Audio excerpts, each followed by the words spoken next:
Fantasy XIV チルミックスドバイ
Hello, everybody.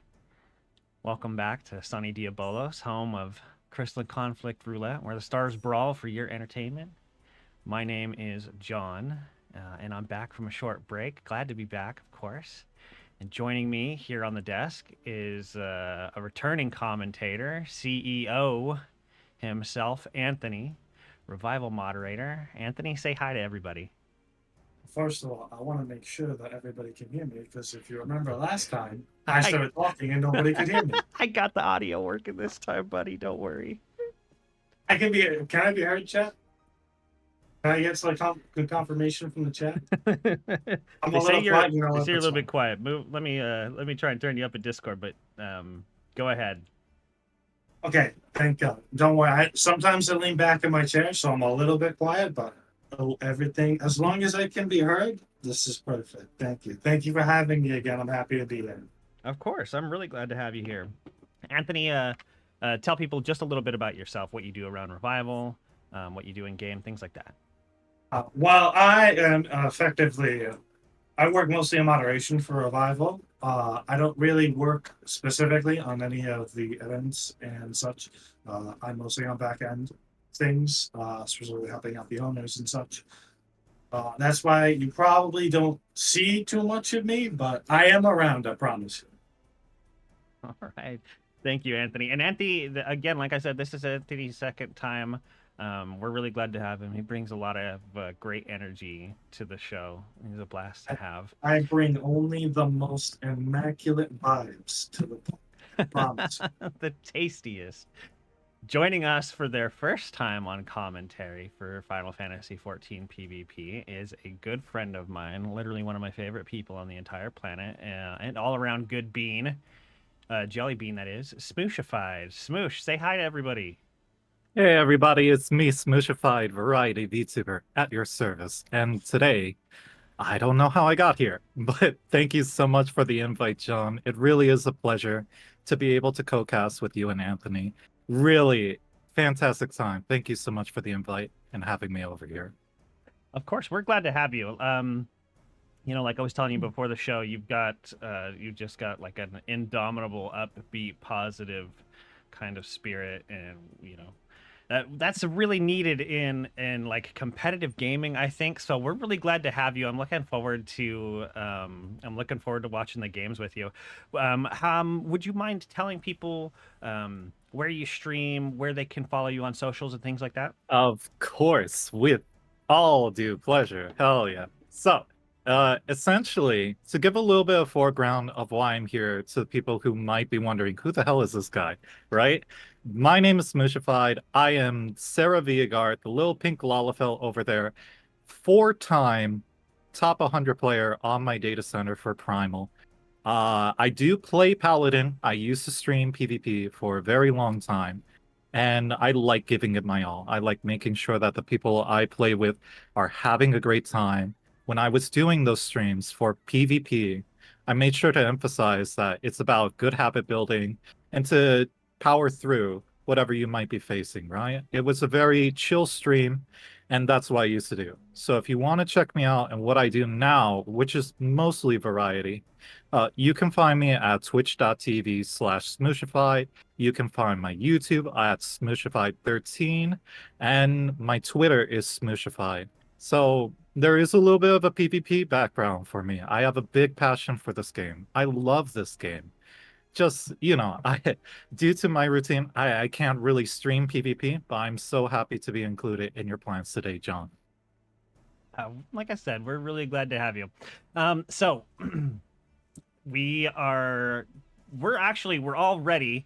If you want to sign up for future sets, those of you just joining us and haven't been signed up yet, make sure you talk to Ariane, the dancing, well, she's not dancing. She's standing next to me, I think, Lalafell. Let me get into the game. I can't see where you're at, Ariane. Yeah, she's over here on the Aetherite railing, dancing her way, dressed like Chun-Li. So give her a tell if you want to sign up for matches. We've actually got our whole team ready. I'm going to bring up the wheel to get that spinning so we can select our first map of the night. Let's see those tents in chat. Smooshy, go hard in the paint. Smooshy, do go hard in the paint. Nope, not enough tents in chat. It's going to be Volcanic Heart. I'm always one off, which, to be fair, it's pretty easy. Yeah, you always call it one off, Anthony. You always call it one off. All right, so we're going to give the teams a quick ready check before we jump in. That's not a ready check. This is a ready check. As long as we don't roll Cloud9, I am pretty much okay with everything. Goodness gracious, what a clown fiesta. I got to tell you, Smoosh, it's really fun to watch. It's very different playing and watching. I bet. Oh, the catastrophe, I can just imagine. I can feel it already. Sarathel is being like, not to flex, but y'all aren't ready for tonight's portrait game. I better see some fucking Oh my Let's see goodness. some good portraits. Everybody is ready except for Smoosh, but I think that they're ready in their heart. I am ready in spirit. That is correct. All right, so Volcanic Heart, here we come. Oop. As I drop my phone on my controller, hold on. Happens to the best of us. Don't worry, buddy. It's okay. I'll pick it up. All right, now we're going in. I'm so sorry, everybody.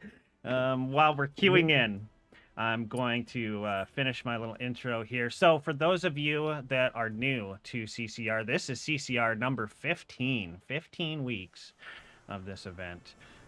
Rookie numbers. Not for long. So it's a randomized custom match event where you show up to play, you get put on randomized teams to play a best of 3 match. Every participant, regardless of win or loss, gets entered into the drawing for a prize. At the end of the event, we have voice channel for each team to use to help coordinate.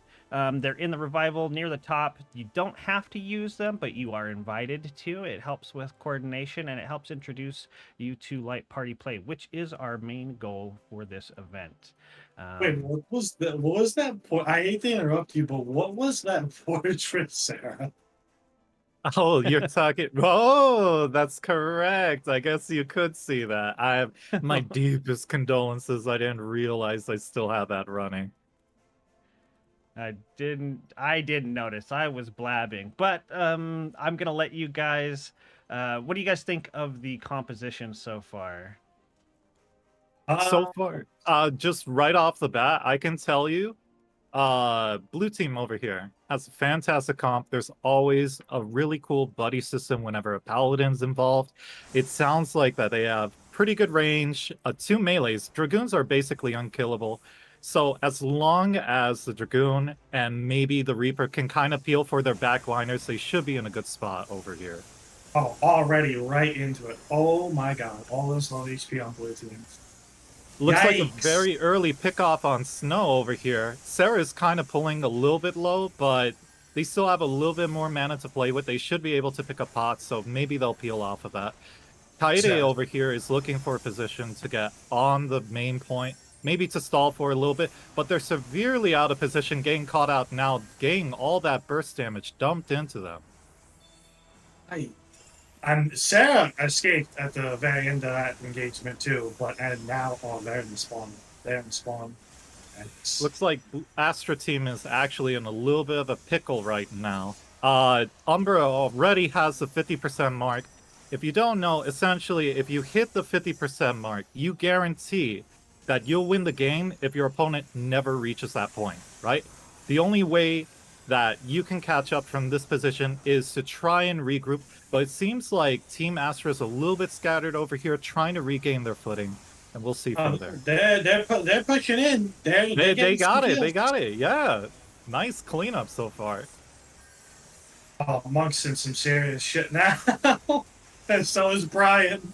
You gotta get out of there, my guy. He's good. He's fine.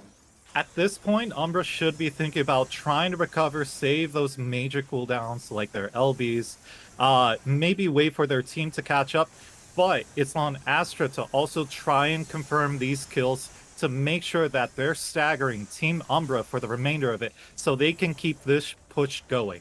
As long as somebody's standing on the crystal, that's all that matters. That was a good LB. I think that was a good LB. I'm actually not sure LB that was. I was pretty solid, pretty solid. Unfortunately, it doesn't look like Astra's actually pushing the point, so these kills right now are on the table, but they're not actually gaining any momentum. They're still only at 16%. If this was going to time, unfortunately, they would have to climb all the way to 50% and past it. Nobody's pushing the point. Classic C9, you love to see it. This is one game I don't know about it. Meanwhile, the summoner was wise man, and Umbra was just like, nah, I don't think so, tough guy. Oh, and now this is the point where the stage hazards start popping up. As you can see, the explosions are going off left and right at random patterns. It's up to the teams to make sure that they don't get caught out in those positions. They can be CC'd and killed in them, or at least dealt major damage. Really difficult time for Astra. I don't see how they climb back out of this one. They've got LBs, and Umbra does not, although they just lost their Dragoon. And they've got some good LBs. They sure do. The Reaper can definitely disrupt There our goes team. the Paladin Paladin LB is on the ground. That means the Paladin is immortal, can buddy up with somebody, give them that immortality too. Yo, But they're Machine is not just immune with to the CC. Call of Duty no-scope. The White Mage died. Classic. Monk's about to go down. Oh, never mind. 3 down. Never mind. Oh, well, he still went down, but Sarah told me to shut up. Ryan Ricardo still in here in the thick of it, trying to peel them off, trying to get them off the point. They are so close. They're at 94% over here. Just inches away from victory. Has to back up because the Kaede pops a Dragoon LB. You got this. I was confused which Dragoon Albia was. I was like, wait, the other. Classic, right? Classic Crystalline No, Conflict. Can't no even tell no which colors Dragoon on is the LB. No Yeah, colors you- on the Dragoon LB. Still, after like 4 patches of CC being a thing. You would imagine. You would imagine at least a little red or blue, right? Goodness. Meanwhile, as I'm talking, Astra's looking like they might actually be able to stabilize, but there's only 37 seconds left. It still looks like a really difficult position for Astra to climb out of. At this point, they're trying to stall, trying to make a miracle happen. Their mana's doing okay. 2 of their teammates are actually fairly healthy.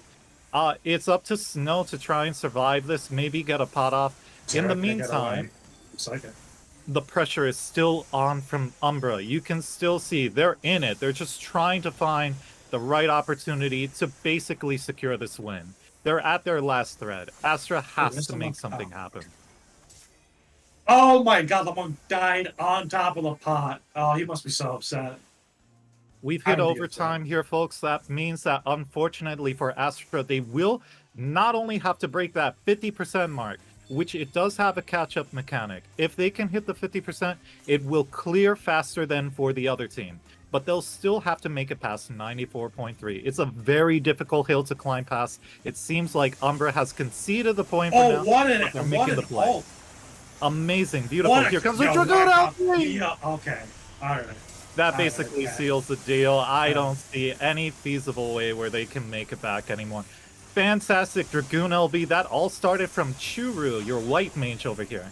Fantastic opportunity. That was a team combination of White Mage LB, Warrior LB, Dragoon LB.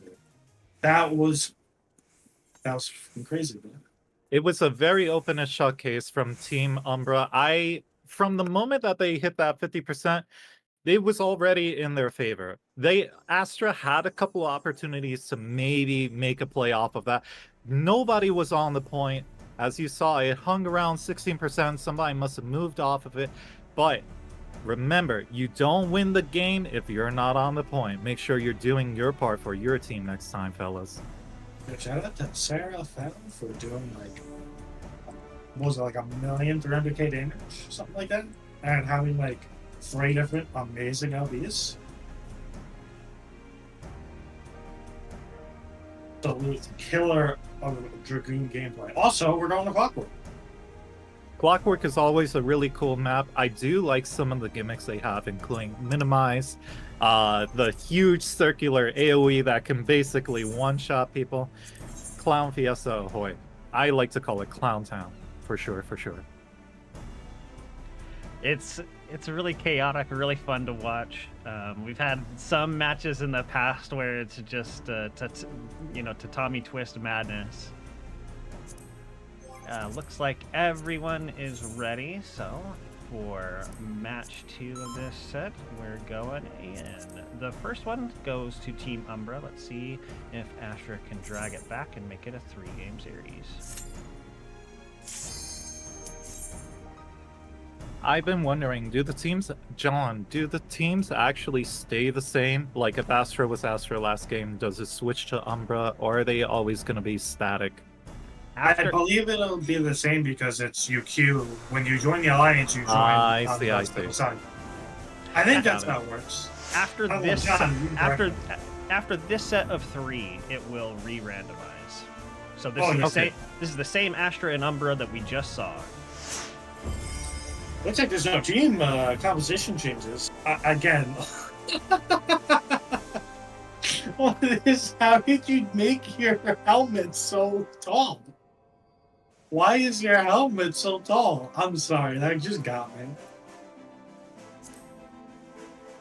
From what I'm seeing over here, it looks like the teams, like their roles, their jobs are staying the same. I'm assuming these are going to be comfort picks that people feel very confident to play on.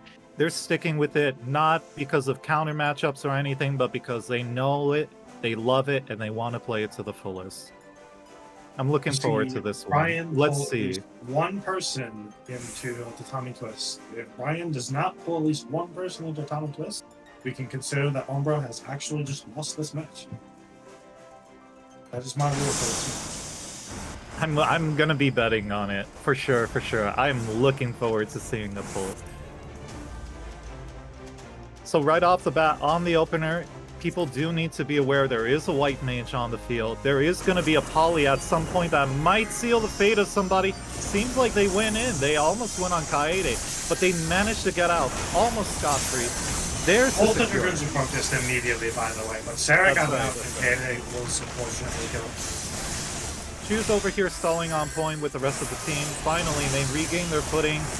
Brian Ricardo's on point where he's doing it. He's trying to disrupt as much as possible. Secure kills, see if he can get a pick with somebody else. Leon is out here trying to defend for their teammate, but unfortunately recovering in the cover situation usually just means you're going to get picked off as soon as you're out of guard, and that's what we saw right there. And they were like a pack of hungry wolves. They saw the fucking paladin, his bubble went down, they're like, ah, it's that. Oh. I didn't see if Brian pulled him. I'm sorry. I was like, that's what Maybe. Seems like a pretty solid positional lead from Umbra over here. There were two pickoffs, so unfortunately, Leon Hart is going to have to run all the way back just to get involved with the fight. But we do have a 4v4 over here. Orion seems to be doing his best to hold on, gets picked off finally. Leon Hart also goes down, maybe because of they're covering somebody else, maybe taking double damage. They didn't even get to recuperate once, and usually, if you're going to die without using recuperate, something must have gone drastically wrong. I guess the lightning's just gonna walk away. I thought they were gonna jump on him at the bubble, but I guess not.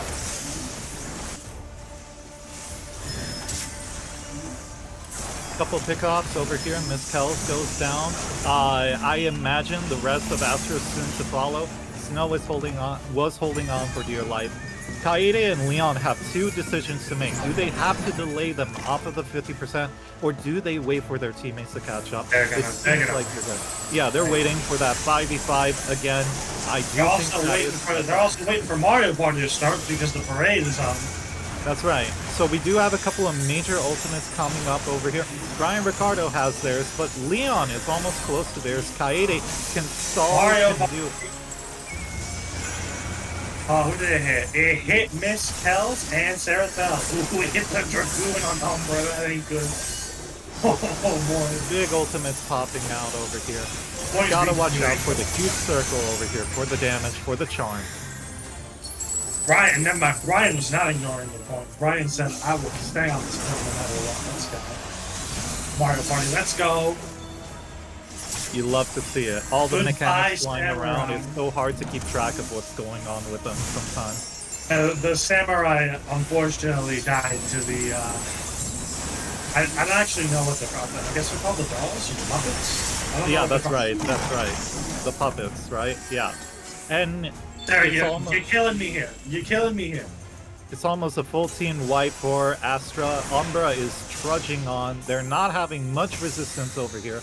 Those coins that you see getting picked up left and right provide a little bit of LB gauge. So the closer you are to those major LBs, the bigger of a swing you can make. And it seems like they're not contesting it anymore. Your winners for this round are Umbra at the best 2 out of 3 over here. Ay. Just constant great Dragoon LBs. That's right. That's right. That's the standout that I saw from these matches. These Dragoon LBs were fucking fantastic.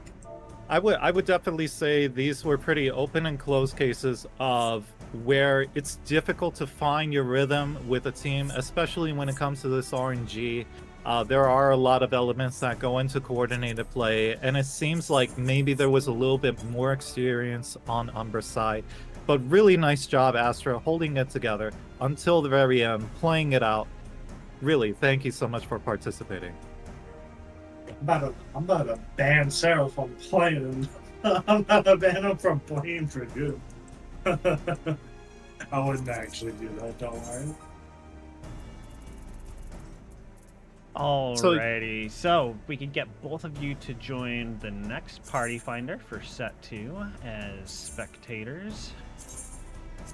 No same problem. password. Aryan has already set up the rosters. So that was our first set. Umbra takes the first win of the night. The teams will be re-randomized with along with anybody else that has joined. Let's see here. If you are watching and want to come and give it a try, come out to Diabolos on Crystal. Talk to Aryan Rosecrown. Stand in over here. I'm gonna show you on stream. Look, here she is. She's just kicking it right here on the rail, dressed like Chun-Li, next to the Aetheryte. Come talk to her, and she will get you registered for the event. That being said, everybody should be... Yep, she's putting the roster out in chat right now. So as the teams join, it was actually... So I just want to put in, it was really interesting to see Brian join on Warrior. I know that he doesn't play it too often on his streams, but that first match, he jumped out and exploded. It looked like 4 people with a group stun, and that just kind of set the pace for everything, don't you think? Absolutely. Wait, I thought Warrior was Brian's name. What's Brian's name? Brian Ricardo. Yeah, Brian. Yeah, Brian Ricardo. What's his main, though? I thought he made Warrior. I usually see him on Red Mage and Astrologian. Isn't that right? He did do a lot of Red Mage during like season 1 and I think part of season 2. He's been doing a lot of healer. He's been doing a lot of Sage. He actually was briefly rank 1 on JP data centers as Sage at the beginning of this season. Which is quite a feat. It's quite a feat to be playing it degenerate hours for us with high ping. You can really see how much of an emphasis there is on the opener, how important it is that everybody has their cooldowns up. You can basically pop anybody from 100 to 0 with the right comp and the right combination of focus. The openers are so decisive, and they really dictate the momentum after that. You could really see that during those 2 matches, especially in the first one with that 4-man Ren. Let's see here. Looks like we're waiting on one more person to join Team Umbra. Who are we missing? Looks like we're missing Lelouch. Suspension also on Brian's stream team. Where is he? Suspension, where are you at? How are we feeling about the new changes with the reward system, with PvP? How are we feeling about the state of the game at this point? Admittedly, I cannot commentate because I have not had a lot of time to be playing these. It definitely seems like an activity that people tend to queue up for, get those games out of the way, grab their rewards. Maybe they're looking for the extra tombs or maybe an extra source of income. But after that, it's definitely seeming like it seems like Square Enix definitely made the right move with going more towards these casual rewards that anybody can achieve. It is cool that they added extra incentives for the top 100 players to have a little bit something extra with the dyeable gear. I thought that was a very nice move on their part, giving a little bit of extra oomph to the competitive players who are looking for a little more. One thing I do gotta say about Crystal Conflict. Wait, hang on. You said Cloud9? I wasn't looking at the screen. Nope, like I said, if you guys are just going, we're going to let you keep going. I'm not going to interrupt you. We did spin the wheel for Cloud9 for our next set. We need Smoosh to join the Party Finder as a spectator. Oh, is that me? Oh my goodness. Is there egg on my face? Oh my. Is that the Lelouch Masamune? Yeah, we've got He says Lelouch something, on right? Scholar on Team Umbra. What's the Party Finder name? I can't seem to We find closed it. Party Finder. Let me put it back up for you. Hey. Hold on real quick. I was gonna. I straight up just left. I was like, what? No. I'm gonna put it back up for Smoosh to join. Hold on. Yep. There we go. It is up. Same place, same password. Okay. Yes, Leon. As you can tell, this is a professional event put on by leaders of the industry. All It's right. professional because So I'm there. we've got everybody in. Cloud9 is going to be our first map for this set. I'm going to run a ready check. Let's see. We've got Brian and Yuyutai on one team. That's gonna be some heavy hitters. On the other side, we've got Sarah, Alice, and Lelouch. Also, some very powerful players. It's a pretty even matchup, looks like to me.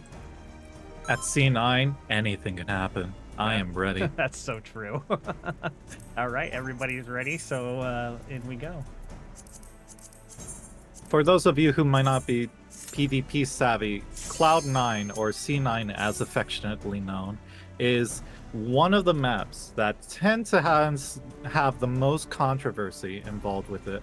Not because it's a bad map per se, but because of the amount of swing that it has. It's a very large map with very little cover and only sharp angles to take control of.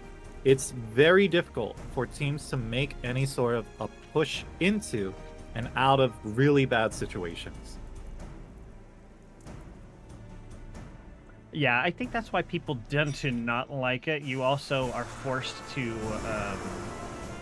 in a perfect situation, then 4 out of 5 teammates are forced to guard in any given area because there's only one safe spot from the map environmental effects. So it burns a guard. There's not much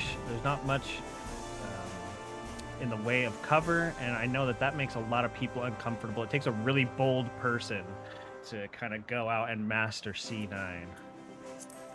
Yeah, the Umbra for 4 of the 5 portraits had the animated special effects, which was pretty cool. One thing I will say about this map, especially in the middle, it's very range friendly.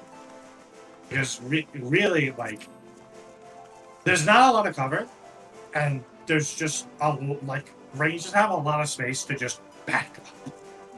Like That's right. As long as you're out of that line of sight or that circle that you're projecting of your own ranged attacks, most of the time backline can take free pot shots at anybody who's extending into melee range. It actually makes it very difficult, and you can actually kind of see how Umber's catering their comp to that, only keeping the Dragoon as their quote-unquote melee champion. Ninja is the pseudo melee where it'll most of the time throw those shurikens. You early pick off on Snow Alvis over here. Maybe Daddy Chile might go down. They're a little bit close. They have a little bit of mana to play with. They pick up the pot. It doesn't look good for Astro over here. It looks like the Secure is already on Daddy Chile. Yu might be the next to fall. Very, very early start. Yep. At least Brian, Ricardo, and Kuro to fend for themselves. Snow Alvis coming in the back, but unfortunately, Kuro's already down. That leaves Brian, Ricardo. Brian goes down too. I was fighting Gunbreaker too. And this is your classic C9 moment. A very early start, which snowballs even more significantly because there's no cover. Once you've been hit with a form of CC, you are most likely going to be caught out by the next 4 range characters that move in on your position. Astro is regrouping. Very smarter than Astro's doing their best to hug the corner over here, but unfortunately you don't win if you let them push all the way to 100. They are getting on point. Very, very bad position to be in. With the Reaper in place, they pop the ult. This is absolutely a massacre at this point, folks. This is a classic C9 moment, decided within the first minute. Snowball to the rest. You hate to see it. I'm in Spain without the S, my guy. That was a little rough. Classic C9 moment, and this is where I say I would queue down. We don't queue down here. That's not something we do. Oh yeah, I'm on the air, right? Yeah, no, we don't queue down for anything. We don't queue down, right? we queue up, right? We queue up. We queue up. That's always queue up. Right. All gas, no brakes, only queue. That's all we know. Just to let people know tonight. So, thanks to Daddy Chili. Our next map will be Clockwork. So for our prizes tonight, thanks to Daddy Chili, we actually have a second prize to give away. Daddy Chili donated graciously 1 million gil. So in addition to our Mog Station prize, we'll be giving away 1 million gil to an additional player. Well, Dude, that's pretty cool. That's pretty cool. Some big prizes, huh? Damn. Didn't know they were so chill like that. Yeah, I feel like you should just give the 1 million guild to me because I'm commenting. Staff bonus. For services rendered. Service is rendered and continued partnership. That's the way I would phrase it. Ah, yes, absolutely. Don't actually. Before I go home. You can really let's feel the see. power of C9 in that last match. Like I said, it definitely is a map that tends to be very difficult to play on. Not necessarily because it's difficult to understand, but because of how open it is, how little room there is to actually work around and try and find favorable positions. Towards the end of that last match, you could really see. This one says Clockwork. Are we okay with that? Or Yeah, Yeah, Okay. Clockwork is Yeah. our next set. Yeah. Yep. Or our Got it. Another thing that I need to point out about C9, and this is another thing that a lot of players will complain about, is that when you're sitting there on the 50% on the checkpoint, right?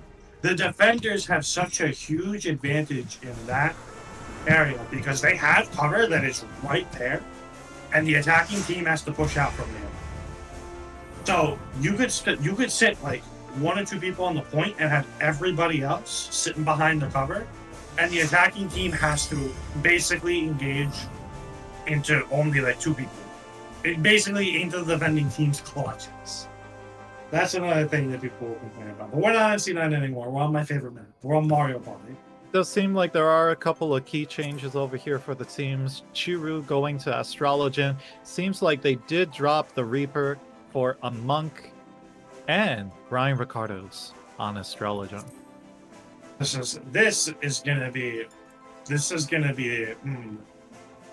These teams are very, very well. I mean, tanky, yeah. Especially because both teams have Astrologers, but also, we'll see how this goes. Double healer's a very solid pick to go with on this map. There's plenty of angles to stay safe from. Usually, if you're a ranged character, you'll have a pretty good time on here as long as you stay in the long aisles. Immediately on the samurai there. These teams are wasting no time like that. With the double healer comp, Yu is absolutely likely to survive this. They can probably get a reset off. Brian Ricardo is the next to get focused down over here. Very low on MP. There's the secure. Classic textbook case of how you secure the pick. If the healers use all their cooldowns on the initially bursted character, that doesn't leave a lot of fuel for the follow-up. And you can see how they took advantage of that, leaving both of the healers to the waste.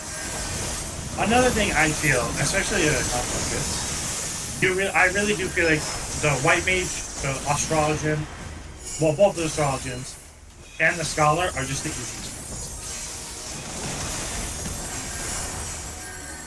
ones. Alice is over here almost gaining their LB. They'll basically be able to pick off a character. No guard then. Even should they put up their guard, they can take him out of it with the LB. Let's see what they try and do with it. In the meantime, it seems like Astra's picking up where they left off. 3 pickups on Kuro. Seems like they were knocked up by the tatami flip. 50% play. Yep. Looking at the point. There's that pickoff I was telling you of. The Monk basically gets a guaranteed free pick with no recuperates, an uncleansable form of CC, making the most use of it. Snow Alvis going down, leaving this team looking for any way out of this situation. Unfortunately, Brian Ricardo and Yu are trying their best to fend them off of this point. More than likely, just gonna reset, try and make one last desperate attempt to push them maybe off of the 90. But I don't feasibly see how Team Astra makes it out of this. Well, they do got 3 LBs up, and Samurai's gonna also come up with LB. It really does depend on how they're going to be using their LBs here. And I say, as all of them use all of their LBs at the same time. Alice lives with a sliver of their HP. You hate to see it. You have to make that Monk LB count every time you put it up. If you don't get that kill, it might as well have been a different character. That's how I like to put it. Ooh, yeah. Is that a Samurai LB? I still haven't looked. That sounds like it. But it looks like they're pushing it back. Mario Party. Let's go. What are the mini? Oh, it mini snow. Oh no. It's going to be a very long road for Astra to try and pull this back, but this is a very solid start. They did manage to recoup their losses. Unfortunately, they focused Snow. He was minified, so he was an easy target. It's Mario Party, baby. Yeah, you hate to see it. You hate to see it. Classic Mario Party. Might as well be Mario Kart 8. Where's that blue shell? Oh god, it really is looking rough for us. Out of the frying pan. You might actually get out. Oh no. Unfortunately, I want that smoke. Alice really wanted that smoke. Oh looks my like god. they're breaking past that 50%. The next match, the next fight might decide it. And it seems like Astra's staggering a little bit. I don't see how Brian Ricardo manages to hold this off, but maybe by some miracle, I'm counting on streamer luck. Maybe. Unfortunately, the streamer luck didn't seem to carry. I'm sorry, my friend, but it was as soon as they started staggering like that, it was kind of just. And that mostly came towards the end of the match. It was definitely well fought at the start. It seemed like it could go either way. But like I said, as soon as those healer cooldowns were used, and they still had enough gas in the tank to both CC their opponents, hold them down, and break them apart, it was basically decided they were going to hold the 50%. The rest of that could have been played up either way. But the staggering definitely was one of the major issues that Team Astra encountered during that match. All right. Man, all the times that I've commentated, I don't think I've seen series go 2-1. No, so that was two for Umbra, and then overall 2 for Umbra tonight. Umbra is 4-0 in individual games tonight.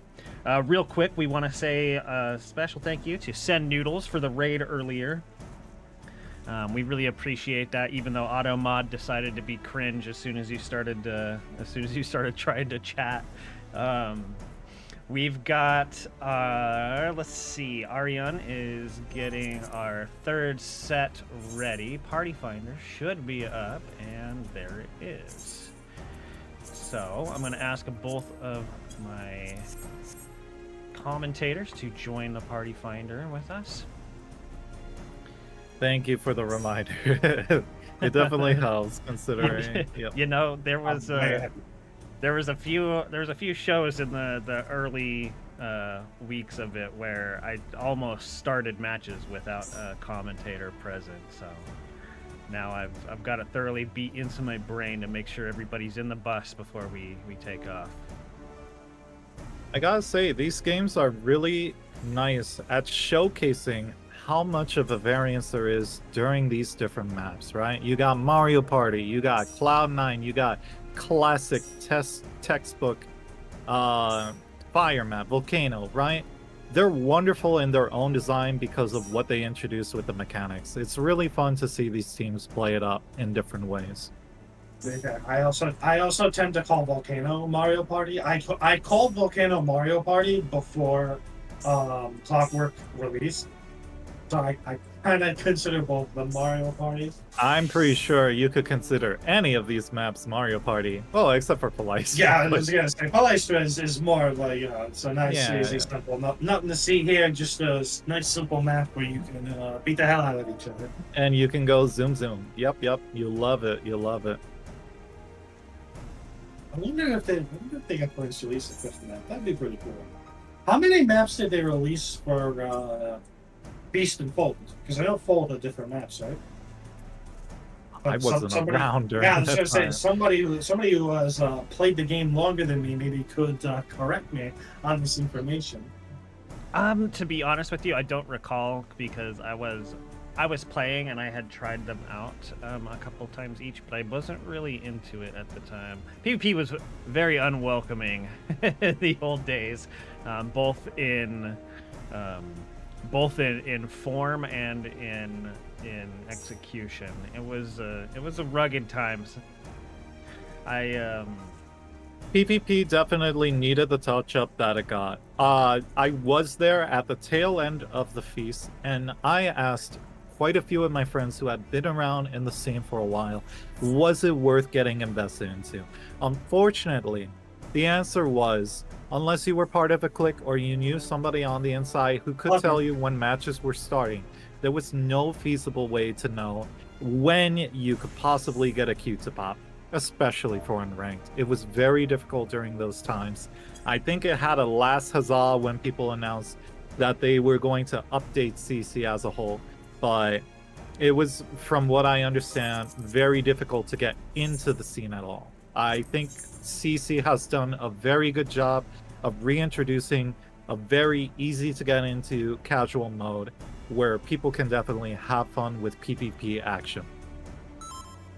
It just in general, the thing about CC that I really appreciate is, well, one, increasing the party from 4 to 5 just means there's more people that get playing, and that's good. But also, like, back when I was playing early, late Stormblood, early Shadowbringers with Feast, was that Feast practice like never really taught. Like it was supposed to be like casual, But like when Crystal Conflict, and even now when I still get a chance to play, and I need to get a few like tombstones or something, I can go and I can just immediately queue up casual. I'll queue up at like 3 in the morning at degenerate hours, right? And it'll pop in like 30 seconds. Like, and it's always popping. And that's what that really is what I think is a success about Crystal Conflict. Like, you can go on about whatever you want about if you think that Feast was a better game mode competitively.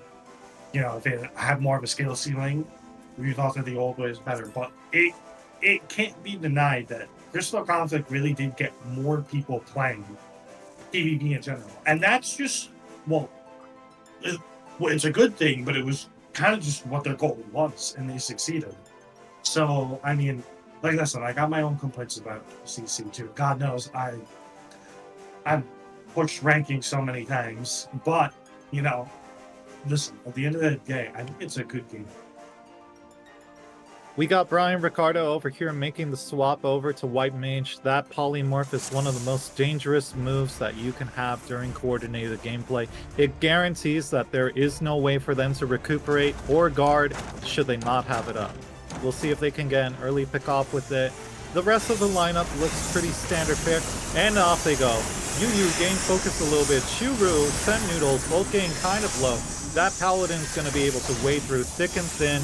Leon Hart's time has come, and unfortunately, he goes down. Can they get Send Noodles though? Oh, Tatami twists! That was really well played. They used the Tatami to escape. Brian Ricardo on their last life, with no recuperates left, basically living off of cooldowns, getting chased down. Lucky potion pickup. That pick could have gone either way for them. The Tatami flip is not going to cause any issues for them. And the fight for the point begins. The Reaper pops their ult, doing that uncleansable form of CC. Yu, so close to death over here. On their last edges or breath of life. Nope, Paladin said, not today, buddy.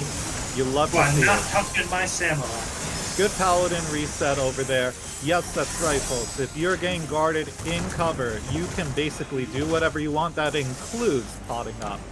Does not include capturing points in frontline, though. Not anymore.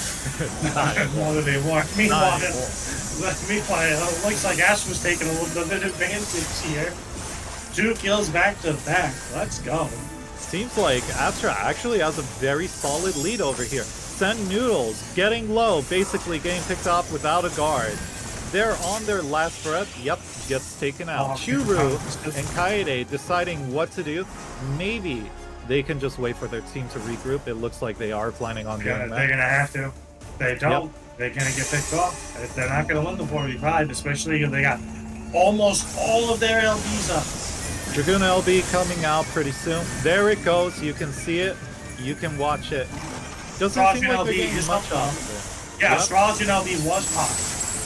Oh, Yu not finding much off of the Samurai LB over here.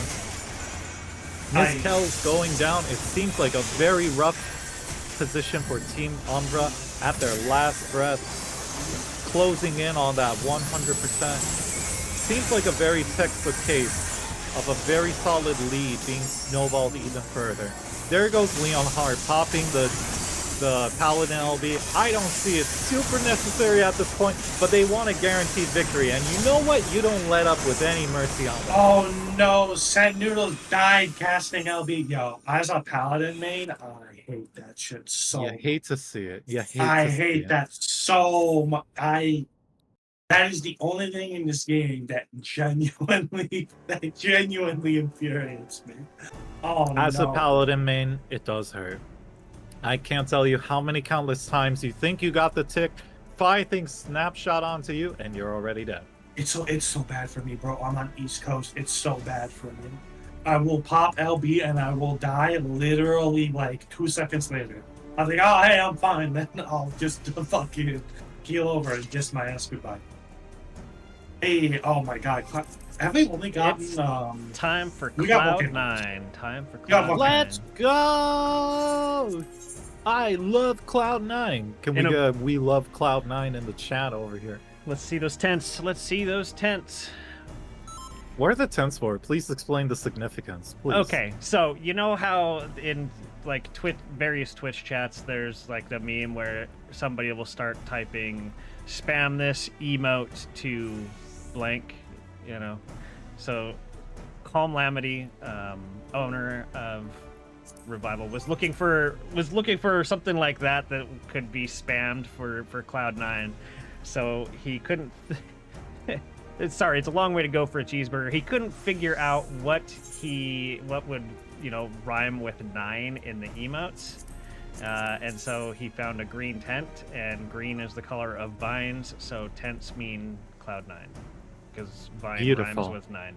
Poetry in motion right there. Thank you so much for explaining it. I don't understand it, but I kind of get it.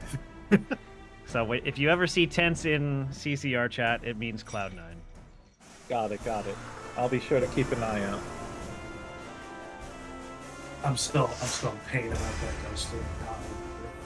It seems like it seems like Paladin is the most common that it happens to, which is kind of hilarious to me, because Paladin's limit break in PvE has been notorious for that ever since ARR. It also reminds me of the very first season, very first CC season, when I was pushing rank, and there were people on the ladder that were they were doing some not legal things, basically. Oh, you hate to hear it. And you would so with most LBs, there's like a little bit of a delay before the LB goes off, and if something happens during that time, like for instance, if you get polymorphed out of your channel, it'll cancel the LB and you'll lose all your bar.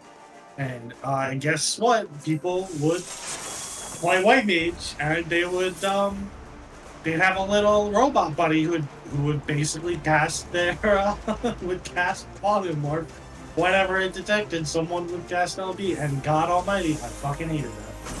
Sam Noodle swapping off of the Paladin over here, conceding the tank position to Snow Owls, who's getting focused off immediately. Yeah, you have to pop. He had to pop. He got pulled by Warrior. He had to pop bubble immediately. And like, he was just in a bad position, unfortunately. But it's still a very even fight. It's still very even. Both teams are definitely looking for another pick. Unfortunately, Team Astra is starting to run out of gas. You can see their MP pools. If you ever want to keep track of resource management, that's where you're going to look. Look at their MP pools, how many recuperates they have left. Costs 2,500. Leon goes down, maybe trying to do a cover move. Unfortunately, didn't seem to have too much of a reaction over there. Oh, what a white mage LB. Let's go, Brian. There's a Reaper LB, uncleansable CC. Looking for another pick. Maybe Snow, the next to go down. Seems they don't have a guard. They're on their last breath. And they go down. Churu over here with Kaede and Miss Kells. Kaede could probably tank this up as long as they have that worm shell, right? Reducing that damage that they could take. Seems like they're backing off, looking for the rest of their team to pick up. They're gonna get flung in the air though. I wonder how many people are about to get flung in the air. That Dragoon LB is ready. The Reaper almost have their second ult. Oh, okay, they got that there. Miss Kel's going down. Maybe Sem Noodles can look for something over here.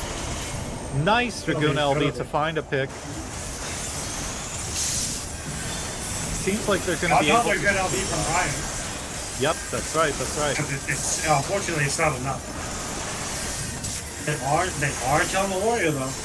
White Mage LB tends to be the fastest one to come up, almost coming up every minute. It had to be nerfed because of how difficult it was to play around it. It is such an excellent LB. Has the range, has the CC, has the damage. It does everything. But that's why the rest of White Mage's kit tends to be backloaded from it. It's not... Astro's looking like they're getting pushed back right now.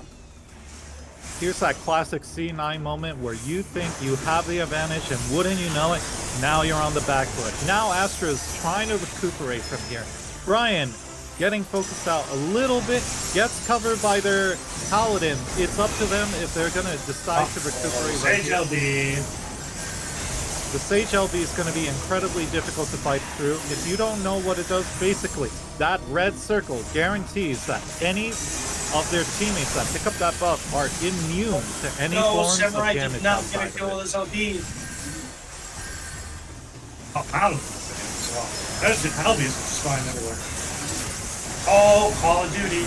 Let's go. Machinist LB. LB isn't just going left and right. People are dying left and right. Seems like that's the end of the push over here. It's actually a 50-50 game. Should this go into overtime, the only way the game ends, this thing can ping pong back and forth. The only way the game ends is if somebody breaks the 50% point one. It can draw. I have it drawn. I never even knew it could draw. Wow. I might be thinking of something else, actually. I know that I've had games where it's been 50-50 and one team is just... I still don't understand why that is. Someone could probably correct me. Meanwhile, everybody flying in the air. Seems like they conceded Brian Ricardo the feather. Sen Noodles is an excellent candidate for that feather. Guarantees that they're going to get even closer to that massive team-winning stage LV. Seems like they got to pick off on the warrior over there. Shiru most likely to follow. Unfortunately, they are feared. They're getting low. They might not have a guard anymore to play with. They're trying to recuperate. It seems like they're stabilizing. What are they going to do from here? They managed to back off. Brian Ricardo's in the thick of it, trying to fight for points. Oh, Tornado. Yo, Miss Tornado Kel's said, getting "Old kicked laser off board by crossing the street. Let's go." Yeah, I hate to see it. I love the Tornadoes, man. Oh, man. Cloud9. Yeah, all things considered, this has been a pretty even game. This game has been very back and forth. I am enjoying this. Absolutely. Leon Hart seems like they're going to need to take a quick break. Brian Ricardo's trying to do the same. But unfortunately, leaves Yu on their own on the point. Seems like maybe there was a little bit of miscommunication. Overtime is here. There it is. Like I said, this game doesn't end unless one of them hits 50.1%. As you can see, Umbra or Astra over here, 69% through the guard. But it's heading in Umbra's favor. Because of the even game, unfortunately, no team has a speed advantage on how quickly they can break the point. Leon going down, very smart not to pop the LB over there. I fear like they would have been snapshotted and their ghosted LB would have sucked. Brian Ricardo maybe attempting to stall Yu, trying to make the most of a very bad situation. The LB comes out from Brian Ricardo. This fight is building up even further. Oh, wonderful Yu turn around over here. 2 free pickups. Don't mind if I do. Man really hit him with the Omaha wa Mushinderu right there. I'm sorry, can you translate? No, I'm kidding.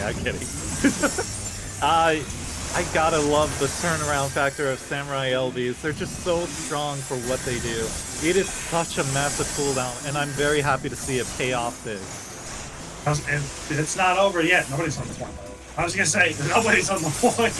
They've been stalling back and forth. I'm actually not sure why Paladin is gonna be there.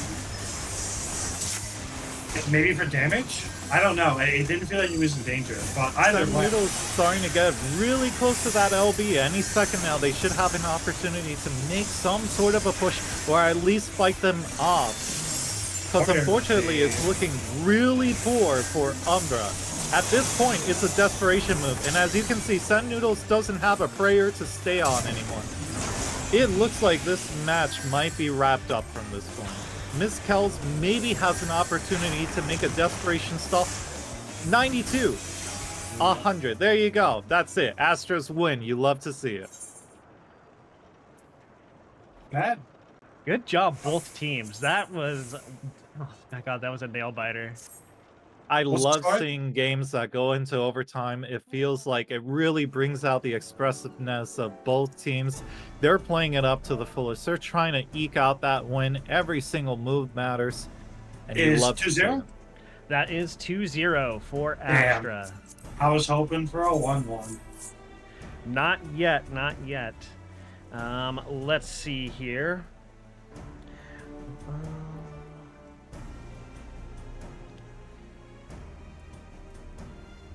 Let me check and see if Ari has the next party finder up, and she does. Gonna go ahead and remind both of my casters to join. Same password. How dare you? How dare you? This wasn't part of the agreement. Omae wa shinderu.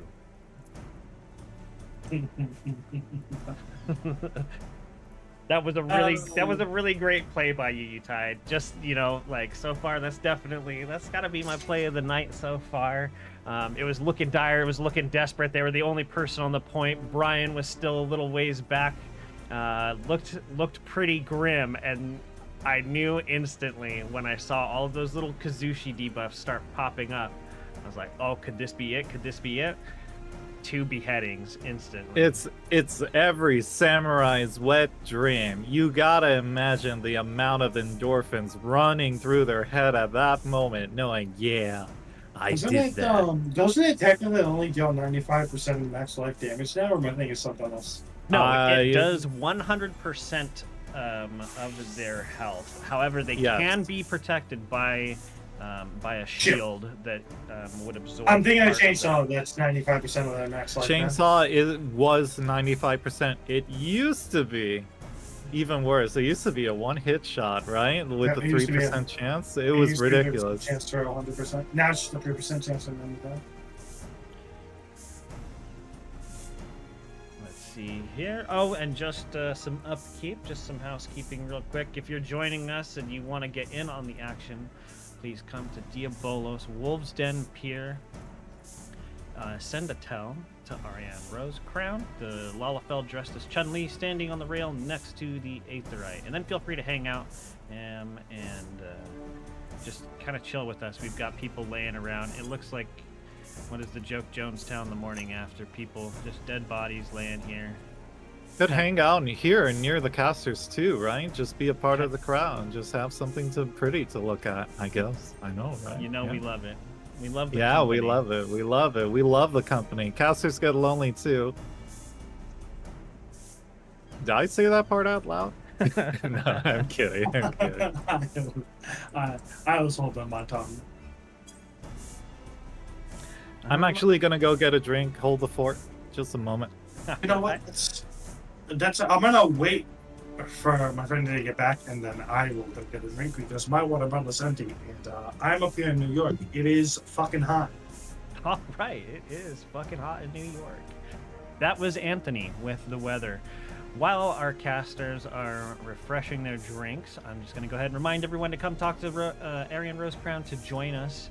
This is a weekly event. That means every single Thursday, you can come to the Diabolos Wolves Den, 6 p.m. Pacific, 9 p.m. Eastern. Join randomized custom matches. Have a voice chat set up ready for you to coordinate with your party. Get an introduction to light party play. And then, you know what? The best part of it is that this is the perfect event to come and get ready for playing in tournaments. All these tournaments that are popping up all over the place, all the different social groups and discords putting them on. This is the perfect place to get your feet wet. after you get a taste for it here, make some friends, make some connections, kind of learn the ropes of how to coordinate with a team. You can go and join the CC Madness CC Madness Discord. My apologies. They host team scrims every single week, multiple nights of the week.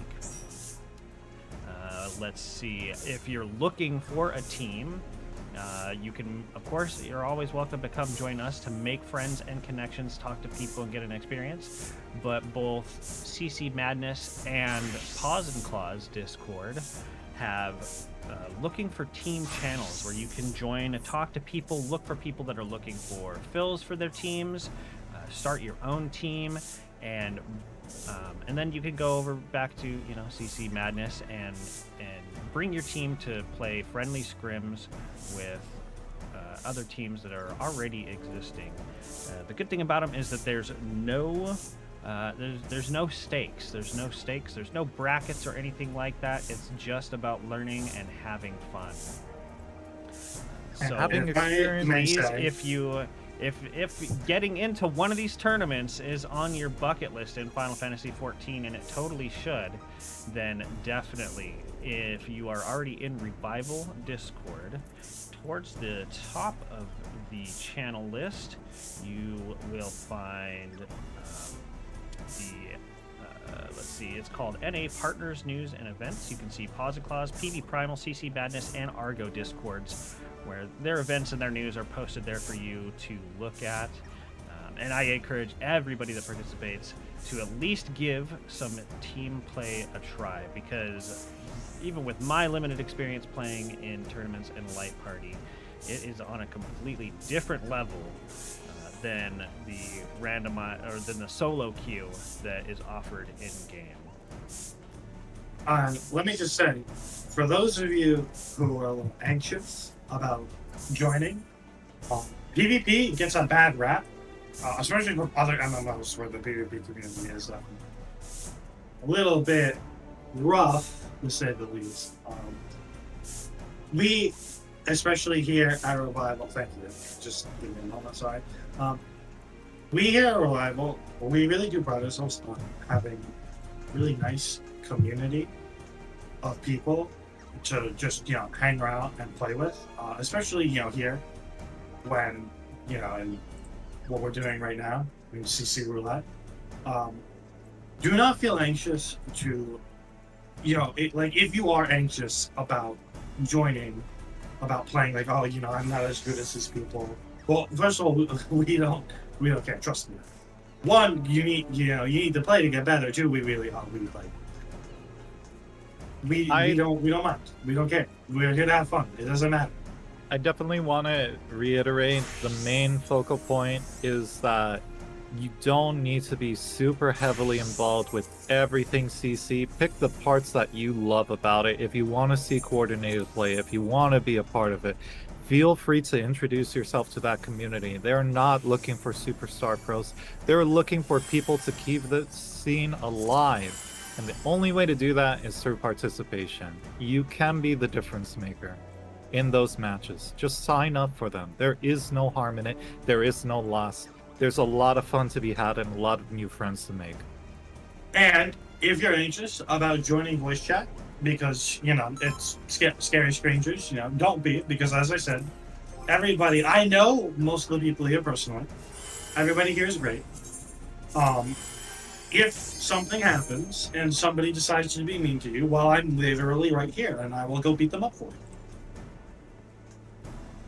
That is literally my job. That is my job in the Revival. I'm just, the people here are really nice. And if anything, just hop into the voice just to listen. Because listening is still very helpful. You don't gotta say anything, There's plenty of shop callers that we have here. So, you never know, because you can make, what is that? Excuse me? How did you can't see your face. How did you do that? The portraits. You completely derailed my train of thought with that portrait. Yup. I forgot what I was saying. just to dovetail off of what nice. Anthony was saying, yeah, it's a very, for the most part, it's a very welcoming environment. There's what I was going to add is that, you know, a lot of the people that you have been seeing on screen tonight actually are brand new to PvP. Some of them only really recently got into it from coming out to this event. And then we see them go and join teams and participate in tournaments. Some of the people that hadn't done PvP at all before joined us here, joined the other Discords, joined teams, and actually competed in CCRC, the official tournament. So, you know, there is definitely a lot of room for skill expression and a high skill ceiling, but that doesn't mean that you are locked out if you are not the best of the best. Everybody can. Meanwhile, Sen Noodles just fucking died. Same with Yujitai.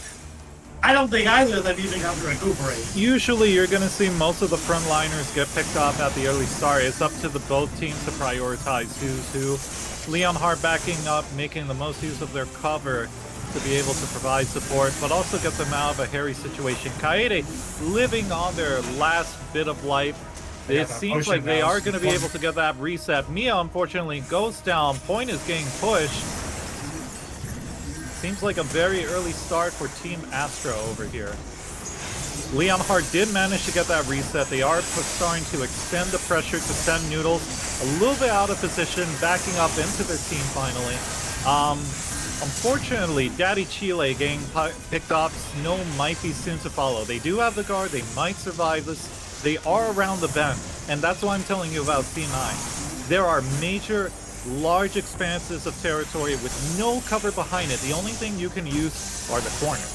And unfortunately, that is 50% for Astra. It will be a little bit difficult for Umbra to maybe make a pushback. Snow Elf hasn't reset, is extending forward, gets caught out by the Monk LV, but they are managing to live until now. No. The monk says Close not enough, today. close enough. What HP, what HP. Yu over here, fighting for their life, guarding up. Maybe they can make a comeback.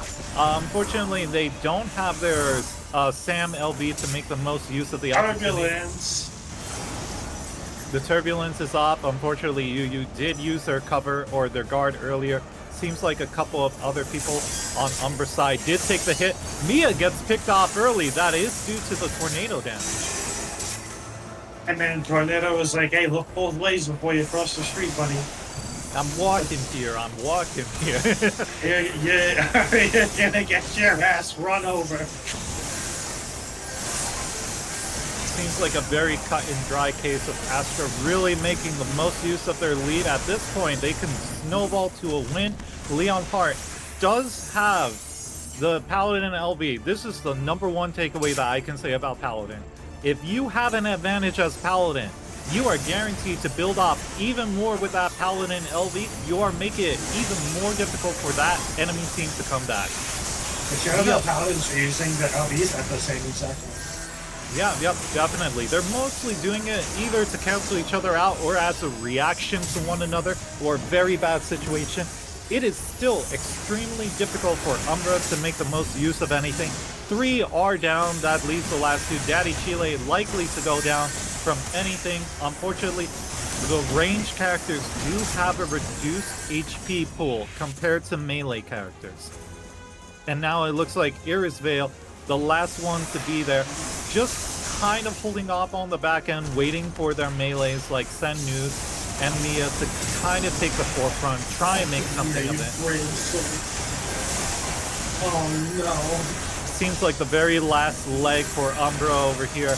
Unfortunately, I don't see much of a way they can climb out. They just don't have the numbers. They don't have the capability to make a swing anymore. At this point, they're just trying to catch up. They're just trying to catch up. They're trying to stabilize, and unfortunately, deaths are still happening left and right. The best thing would have been to try and hold off out the 50. Unfortunately, I see very little way for Umbra to stay in this game anymore.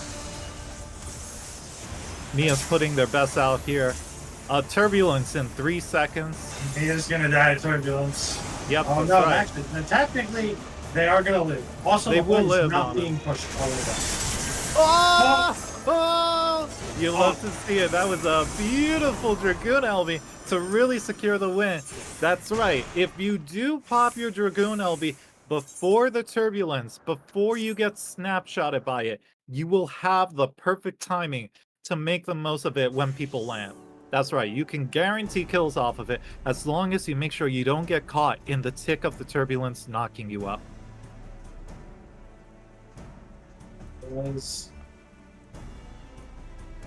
Well, that was pretty intense. I'm not gonna lie. That start when both teams just immediately fought like a fucking car crash. They just both slammed into each other and immediately each got a kill. That was intense, bro. It was a beautiful game. Like I said, these C9 games especially are very cut and dry at who has the lead and how big of a swing in momentum you can have. Like, they are very, very, very difficult to climb back from just because there is very little opportunity to actually make any sort of a concerted push. Alrighty, next on the Tour de Crystalline Conflict Roulette is Clockwork Clown Town. Everybody appears to be ready. Somehow, John, we have your managed. roulette is broken. It's We've not only got broken. Clockwork in C9. And one volcano. It's not broken. We haven't seen a single Polistra yet tonight. It's because you didn't manifest hard enough. I didn't manifest hard enough. Census in the chat, Kaede said no survivors. Can we get some manifest Palystra over here? I'd love to see some Palystra gameplay. Palystra is definitely one of the most balanced maps you can run into. Absolutely. We joke and call it esports. Tell people to get their Mountain Dew out for it. That's a beautiful way to put it. God, I wish that was me. It should have been me. It should have been me, not him. I love it. It seems like Sen Noodles is on the Paladin over here. Mia is taking the White Mage role. Iris sticking on to the comfort pick with the Bard. It looks like Snow Owls and Daddy Chile sticking with theirs. And it doesn't seem like there's too much of a change on the other team. My issue here is that Umbra has 1 melee and Astra has 4. And if this is a very, if you're looking at this map and you see all of you see like the hallways and the walls, this is kind of a close encounter map. Like, yeah, you could say there's a little bit of viewing in the middle, but it's still kind of a close encounters map. So we're gonna see how it plays out. Close encounter of the 14th kind. Whack, whack, whack, whack. Alright, I'll see myself out. Snow Owl's game focus immediately. Oh my god! Already gets the Tommy twisted. Oh my, yo! You hate to see it. Sen Noodles dying with a full stick of butter, as I like to call it, when it comes to mana. Unfortunately, didn't seem to have too much of an opportunity to react, or maybe make any case to survive. Iris might be soon to follow. Seems like a very early start for Astra. The Orion seems to have gotten that pot off in the middle of their cover. Can continue to fight for this point contested. I feel like Yu's always being chased off the point left and right and backwards and forwards. For being a small guy, he gets focused pretty often. You think it would make him a harder target? I just don't see it. I don't know what's going on. Snowy Owls and Daddy Chile. Oh my god, Daddy Chile doesn't even get to recuperate. That's the number one thing about these matches in coordinated gameplay. It's a whole different beast, I'm telling you. You could be at 100%. He got snapshotted on that cover with the monk LB. That's why I'm saying you hate to see it. Astra, very solid lead. Very little margin for error. Textbook gameplay. Focus the target. That's all you need to do. Dump your damage on the target your team calls out. And voila, you have a win headed towards your way. Very good start for Astra. I don't see how Umbra turns this around. Kaide's holding off, using the last couple seconds of their Purify. Seems like we're doing LB, we're doing LB.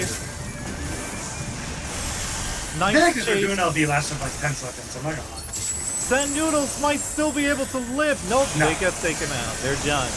Daddy Chile on their last bit of butter over here. Unfortunately, 2k HP isn't even enough for a recuperate. You need at least 2.5. Mia goes down. Come on. Oh, Mario Party. Mario Party mechanics are starting to fly out. If you were to get caught by that gaze mechanic, you would have been minimized, which would guarantee your life pool total would have been reduced, taking more damage. Daddy Chile on their last breath. Snow Elves also. It doesn't seem like there's a lot of room for Umbra to make anything sort of happen. 99%. At this point, they can just guard up, hold it off the point. Maybe there is still something they can do. Orion's doing the right move, making sure they get the reset. If you have a lead, and you already have the numbers advantage, get that pot. Make sure you're making the most advantage of it, that you come back with a full stick of butter with your cooldowns rolling and everything. Your team will thank you for it when you show back up. I just don't know what to say here. I know, like, they're almost holding on by a thread, but it's rough, bro. It is very rough. There is very little that, unfortunately, Umbra could do. Seems like Snow is the last survivor over here. Via is holding on for dear life. Maybe a poly, maybe a guard, maybe a stall. But the timers are too long. There is nothing left to do about it. You hate to see it. I also just love how at the end there, when both the fucking Black Mages had their LBs up, and all I heard was Flare being popped constantly. like you can hear it through all of the other sounds that are going out. You can hear Flare being popped. Or Flare is a Fire 4, I don't know which one then. I think it was Flare. I don't play Black Mage, I'm sorry for any of Black Mage means I'm mixing up the spell they're casting. So, well, that's another two game set down. Only when I commentate. I know that when I'm not here, you guys have like these really close like 2-1s. But when I'm here, that's it's not just true. too That's not true. That's not true. Let's see here. So, Ariane has the party finder up. You guys are free to join. Let's see. What was I gonna say? Oh yeah, thanks for the full stick of butter metaphor, Smoosh. That's gonna be how we call it from now on. The full stick of Honestly, butter. that's actually a colloquial term used by the fighting game community when it comes to that blue bar of super on Street Fighter 4.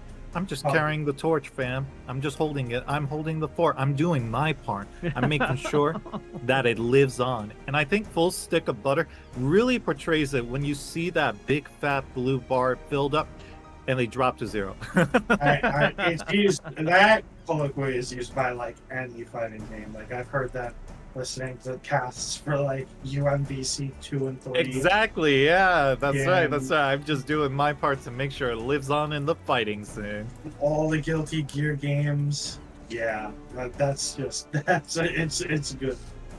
I think it's a really brilliant term that like really portrays like you're full on a resource, you're capped on it, but it's not HP, right? It's something different. It's a stick of butter because it's not really doing a lot, but you can eat it, I guess.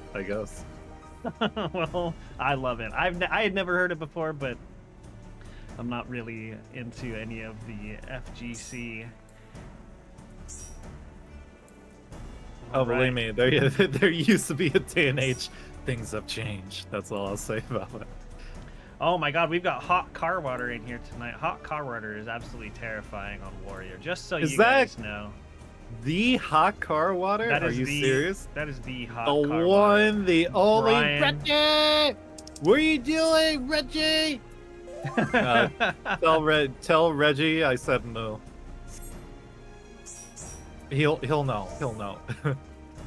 Reggie or hot car water is a very, very, very funny streamer that I tended to enjoy.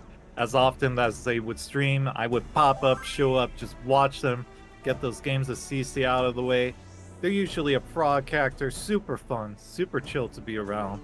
I love his sense of humor. He's a really, he's something. Let's put that. He's something. He's something. So the team randomizer, we're gonna step out and redo it just to make sure. Just give Paladin. Just give us just Paladin. to make sure the Just teams are a Paladin. little bit less lopsided. As you're doing that, I will go get my glass of water because I did not actually get it last time. Sounds good. Sounds good. So Party Fighter for the casters is back up. I'll remind you when you get back, Anthony. It's my time to shine. That's right. You too can be part of the CC action. Be sure to go to Crystal Diabolo so you do not have to pay for a world transfer. You can just go to the character selection screen, right click your character, hit world transfer, and from there you can join us in on the action. You too can be a part of the scene. You too can be on stream.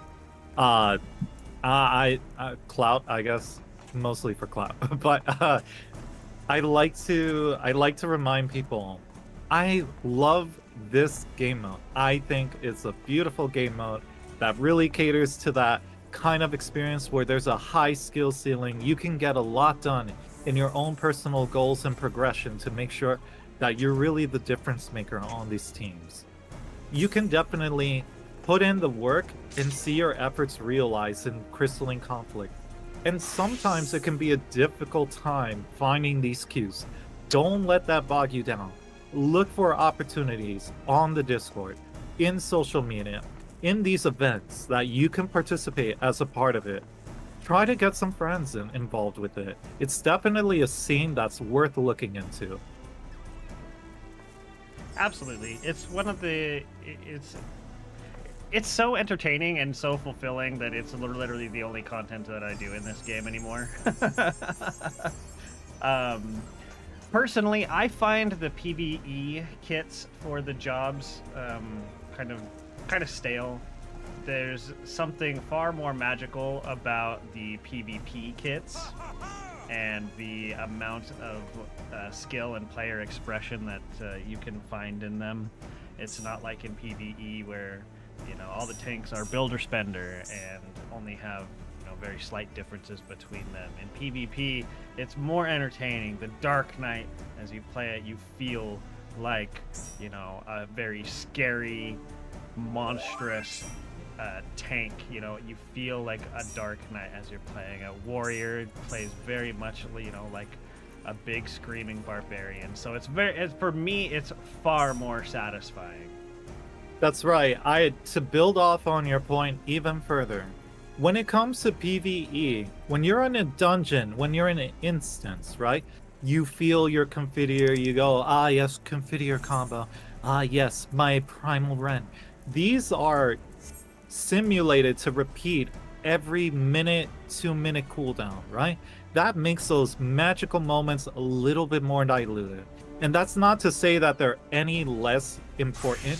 It's merely saying that when it comes to PvP, every cooldown matters. Every single opportunity you find to swing the tide of battle in your favor, every single Primal Rend or your Paladin LB has an immediate impact on the game and can change the outcome.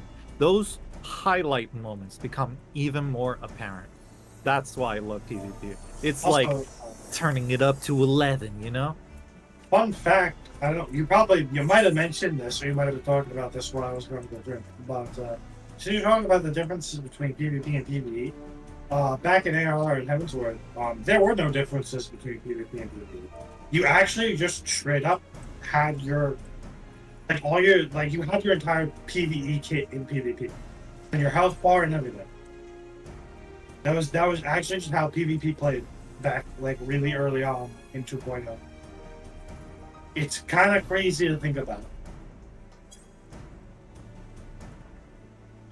Just paging our last member for Team Umbra, and we'll be ready to go for set number 5 of the night. I've got to say, since the introduction of the new randomizing tool and registration tool that REN introduced and helps with, things go so much smoother, so much faster.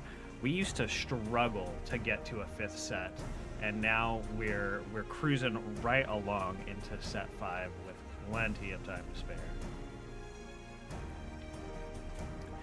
Yes, we are waiting on Smoosh to join the Party Finder. Just say that next to...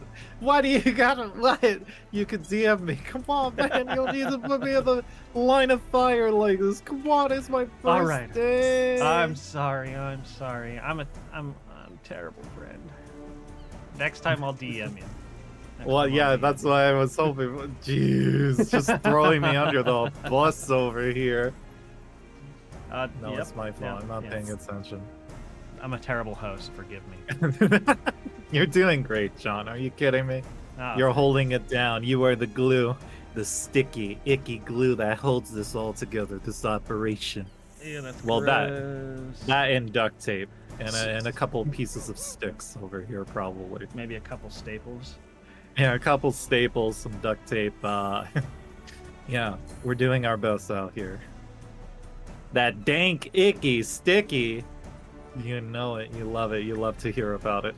Some string. Yeah. Oh, yeah. We got Snark in chat. Everybody say hi to Snark. We love Snark. Snark is Hi, like Snark. Chief Final Fantasy XIV hype man extraordinaire, and we're going to Clockwork.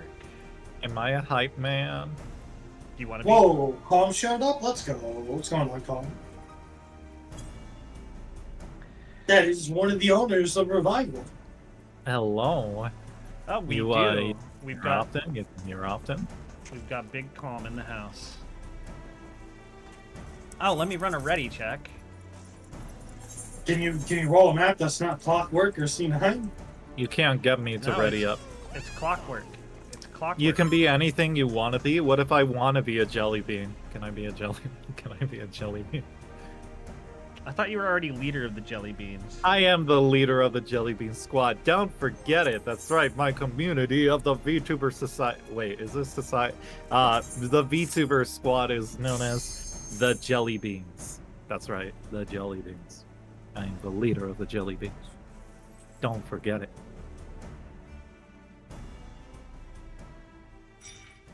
So, yeah, this is cool and all, but this is a very unusual Palystra over here. Well, Palystra where? Can we manifest Palystra? Chat, can we manifest Palystra? Somebody has to appease the wheel. We haven't figured out what the wheel likes or what it wants yet. Oh, there's a classic hot car water, portrait that I know and love. Oh, yes, of course, beautiful. Last week was the first time that I actually got to participate in CTR as a player, and let me tell you, it was a lot of fun playing with Carwater. Do you remember, John, when I commentated those few weeks ago? We were gonna do doing the 5v5 road maze, and I was dead ass ready to jump in as the 10th player, and I was gonna commentate my own gameplay. You were ready to throw down. You have the glove in your hands. You were ready. I was ready, and I would do it. I would turn off my push to talk. You would hear Seems my like they're looking for unreal maybe. voice. Oh, very sneaky start over here. Almost getting the pick off on Miss Kells.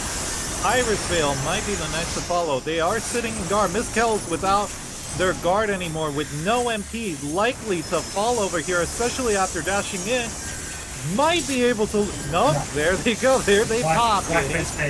Goodbye, buddy. Without the guard, basically, you are going to be a sitting duck to all forms of CC. The last thing you want to see yourself do is dash back into the action. Raya Ricardo might be next to follow. Irisville kind of gets popped off without even a prayer to their name. They got the Tommy Twisted, baby. Let's They go. got the Tommy Twisted. Looking a little rough for Ashford right now. I just realized they have a Dark Knight. That's sick. Yeah, Dark Knight, if you want to know a wonderful class that can absolutely power through anything, provide some support for your teammates, and make the most use of resets, Dark Knight is the way to go. It helps you gain back MP, keeps you in the fight longer. Make sure that you can survive. It's got it all. It's a beautiful play. Kuro kind of going down, not even to the tatami flip. There is a little bit of a knockup for Iris Carwater trying to make the most use of it. But in the meantime, Umbra is pushing. Umbra is... the taunt from Carwater! You're kidding me. Stop. Nah, you need wow. to... I want to arrest this man. Toxic gamers. I thought this was a hospitable community of PvPers who were looking out for each other. Get this man out. Get this man out. Literally toxic gamers. I didn't know Reggie had... No, I knew they had it. No, I knew they had it. Seems like a really difficult match. Unfortunately, that's it. That's the end of it. And there is the classic hot car water dance. You know it, you love it, you love to see it.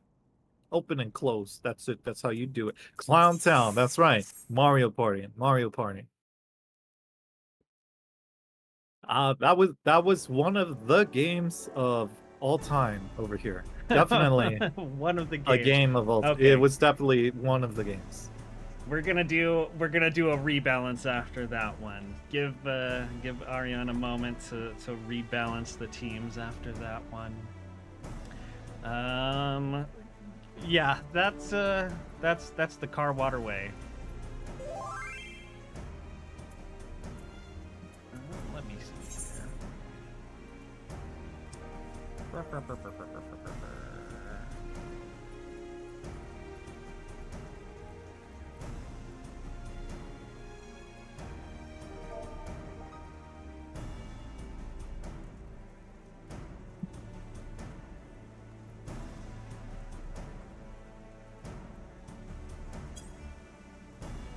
I need to join, right? Yeah, okay. I'm watching.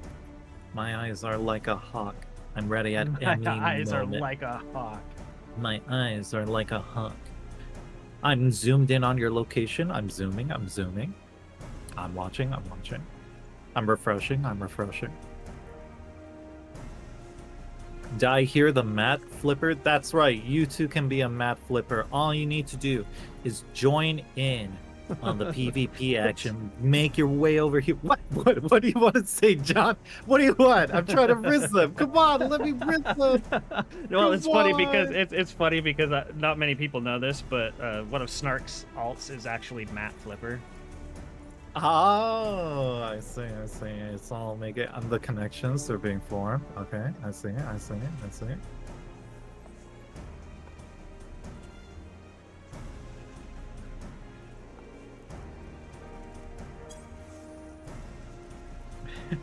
enhance, riz and repeat. That's right, Snark. Riz and repeat. Don't mind if I... No, I'm kidding.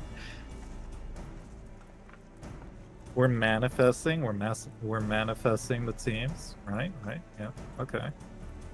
So, John, you've done 15 of these, right? How do you feel? How are you doing? What's going on? What's changed for you? Have you felt your life turn around? Have the clouds parted for you? Bro, I wish So I felt my life turn around, for real. Let me correct the story. We have done 15 of these. Oh yeah, that is true. We have done 15 of these. It was it may have just started with, you know, like a little bit of an idea from me that I kind of, you know, appropriated pieces and parts from other people's events. Really, like, you know what? Let's just spread some love around real quick. Let's just give credit where credit's due. The biggest thing right at the beginning was Brian Ricardo thought it was a great idea and helped me pitch it to Revival.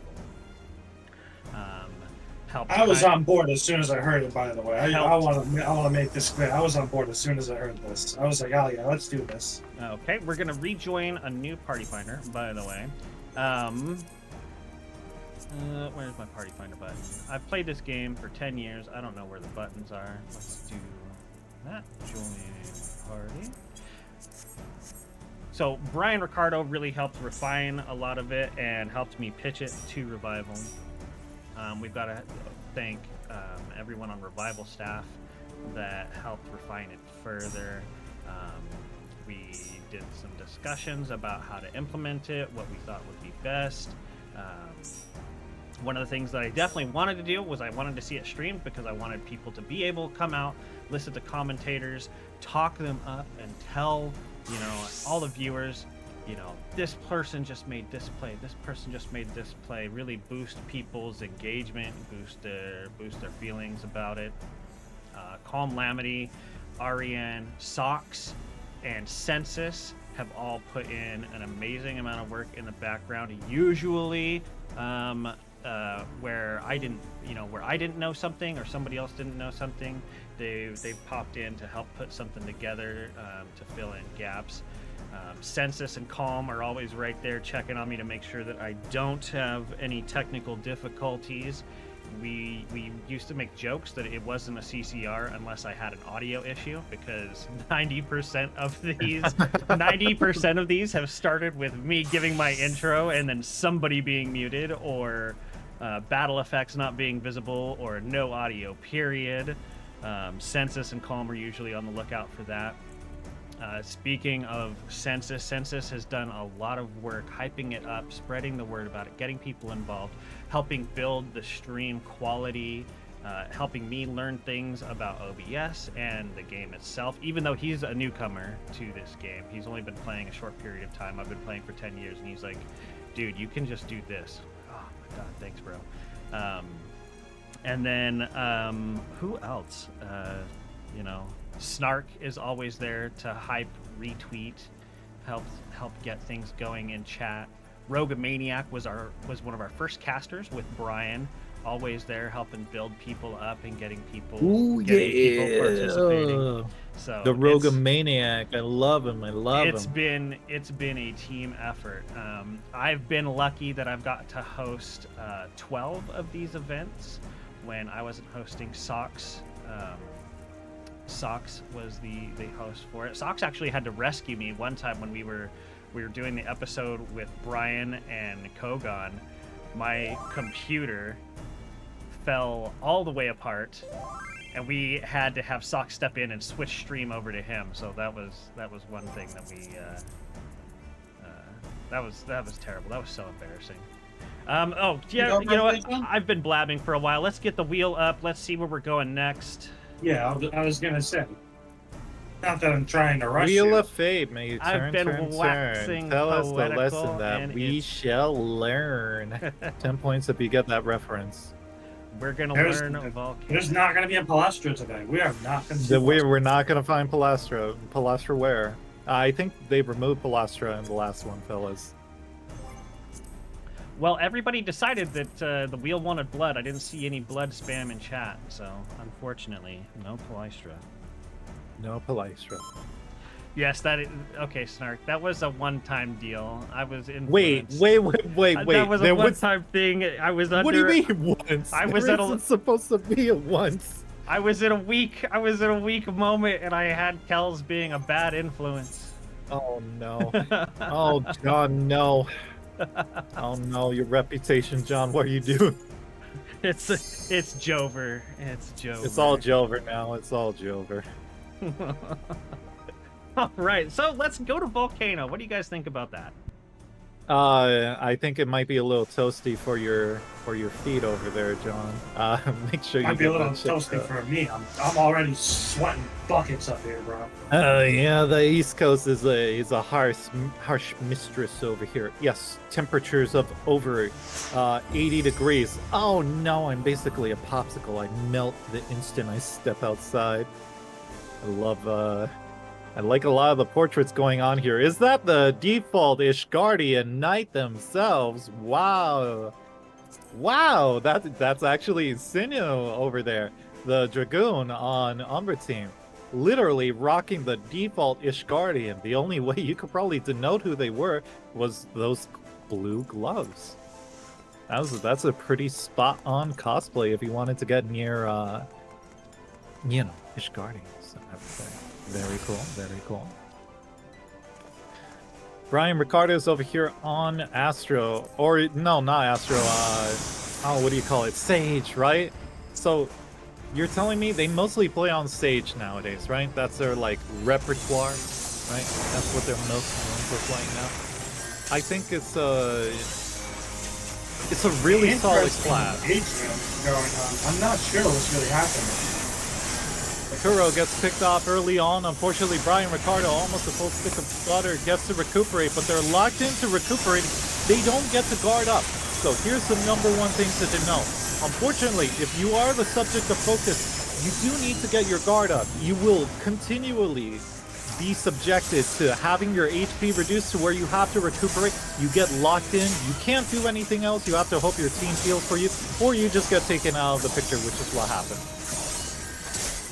Very early start. Hey, overextended there.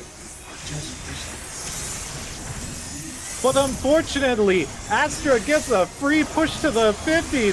Astra was losing those fights, but you know what wins 49, the game? 49.8. Objectives. That's right. If you play to the objective, you too can be the difference maker for your team. Just stay on point. That is not 50%. That is 49.8. Okay. Yeah. That's not close enough. 50% is the magic number.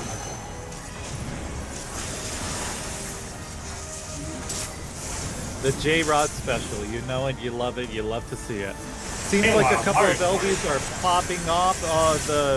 It is absolutely Mario. Yo, the dancer LB! Let's go! That was so sick! Beautiful job by the dancer over there, making sure to pick up a couple of extra kills. These orbs on the ground do grant you 2 benefits. They give you... No. Oh, okay, they got... Okay. Well, they're still gonna die, probably. But at least they got... The orbs on the ground that you see are left behind by the explosions do give you 2 benefits. They provide you with LB. You gotta push the point. They provide you with LB and they give you damage. They're beautiful. They're fantastic. Pick them all up if you can. Can't be forgetting about that point, buddy. Sage of loose. Oh, I think for this, as a spectator, no matter what, it'll show the Sage LB as hostile, which really put me off for a moment. The Sage LB is down. This is going to be incredibly difficult to power through for Team Umbra. Unfortunately, it seems like because of the extra momentum that Astra had at the beginning of the match, just focusing on the point, they've been able to snowball it well past the 50% now. I don't see how Umbra regains their footing. Nobody's on the objective. It just keeps free pushing over here. Finally, we got somebody holding on. That was mine. Wise Man is the way to go to win these games. That's what you gotta do. The Dragoon LB comes down. Not a lot of confirm.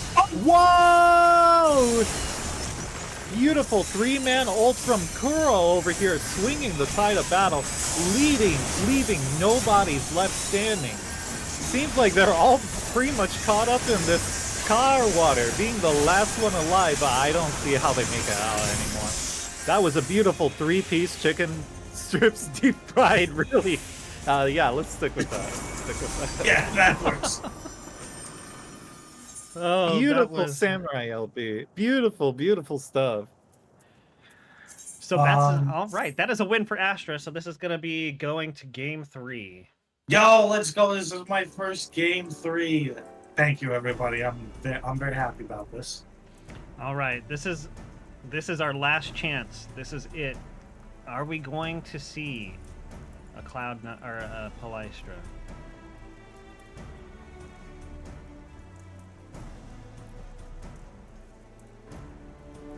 The 3-piece that was good. It's gonna be go to Cloud9. Ah! The night of no Palystra. I like how Palystra is just alone on the thing. I'm still holding out for Palystra. Palystra, my beloved. I guess actually I take that back. We do have a meme match to finish things off. So it might end up being Palystra just for the pity vote, right? Right? I know, right? Okay. All right. Cloud9. Here we go.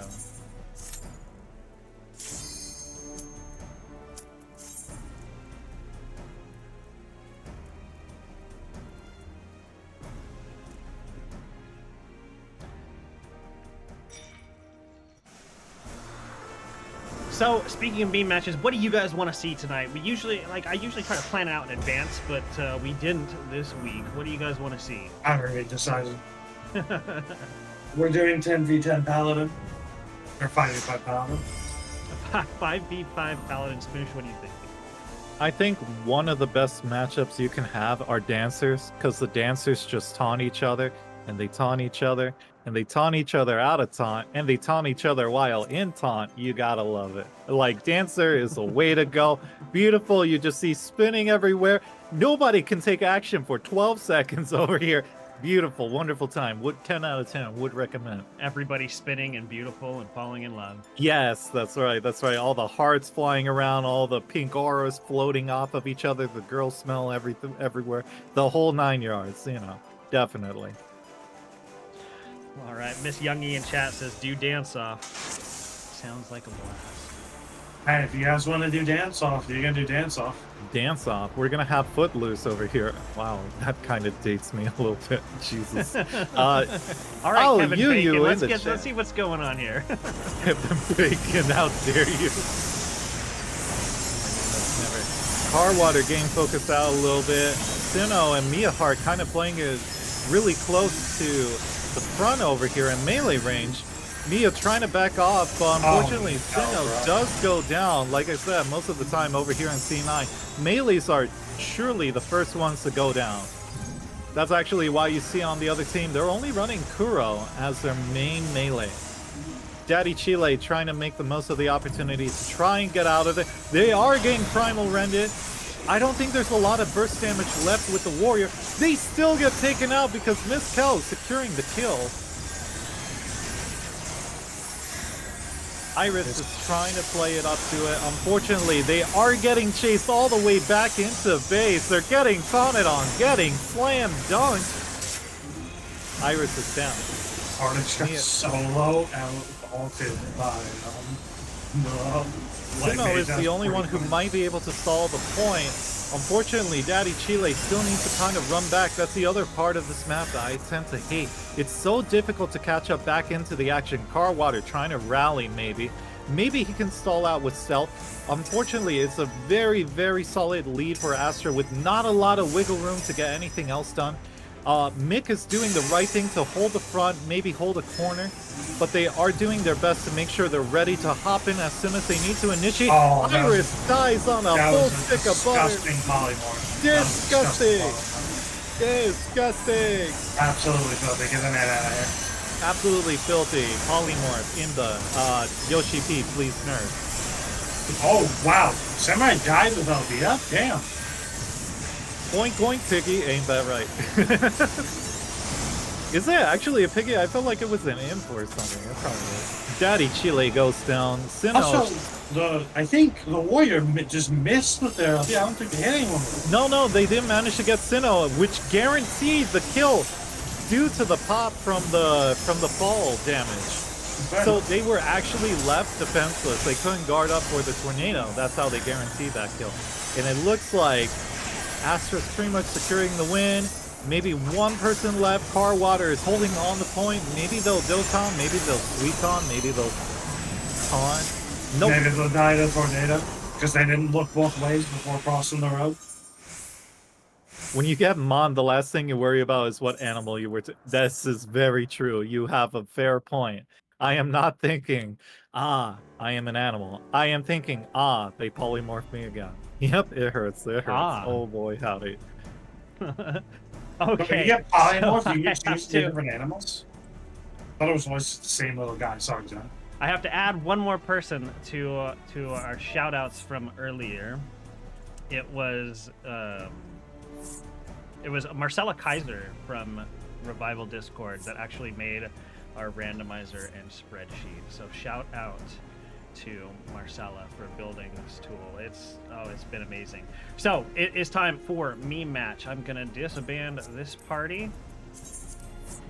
Ariane will have the new one up. How about we do this? Let's do. Let's just cue Palystra this one. Let's do cue Palystra. Let's do the first game. Let's do all Paladin.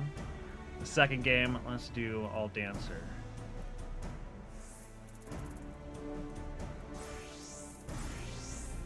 What do you guys think of that?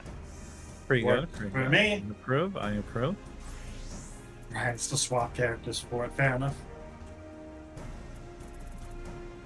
My PR representative will be talking to you after the stream. You have failed me for the last time. All right. Yeah. So, okay.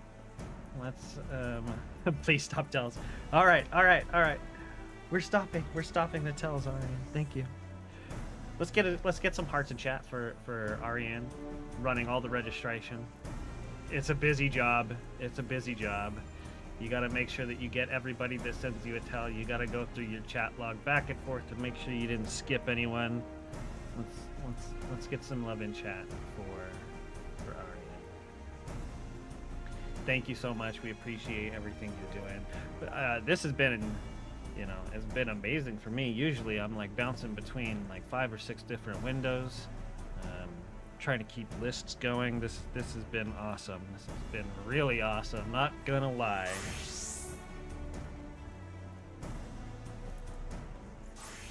Hey, remember, if you need a tent, I'll hop in. I will fight while commentating. I promise. I believe you. Hot stone water. Oh my goodness. And you do this every week? How do you do it? How in the world do you do it? Every Thursday. Damn. You're kind of goated with the sauce, I guess you could say.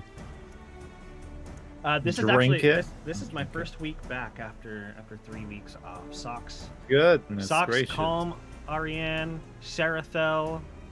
Let's see. When I had to step out for a little while, and they picked it up and kept it going. So I'm eternally grateful to all of them for putting in so much hard work to keep it going.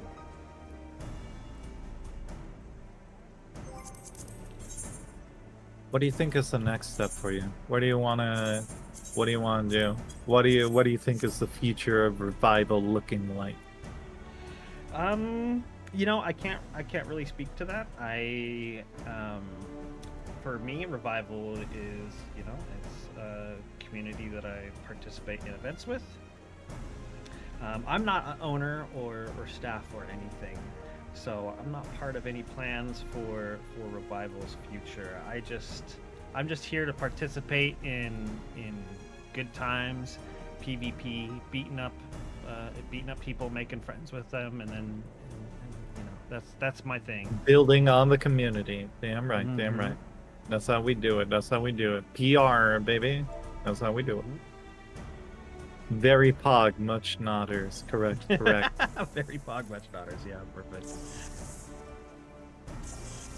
Is it the longest running? I don't think it's been longer than Wolves League yet. But someday it will be longer running than Wolves League. So Ariane says the teams are ready, and we are just waiting for them to join. Yep, there's the call out for Team Astro. We've got Kuro, Leonhair, Brian, Daddy Chili, and Yuyitai. Speaking of Daddy Chili, we're just going to give him a quick shout out. Daddy Chili also helps spreading the word for events. Daddy Chili is a host for the PlayStation UK podcast, Moogle Go Round Radio, and all around good sort. And they had their debut casting on the show too a few weeks ago. What do you think is like the number one thing, the takeaway, I guess you could say, about tonight? Like, if you had to summarize tonight's games in one sentence, what would it be? These games. Just like with the gesturing and everything, like, these games. Oh, these games. Yep, I feel that.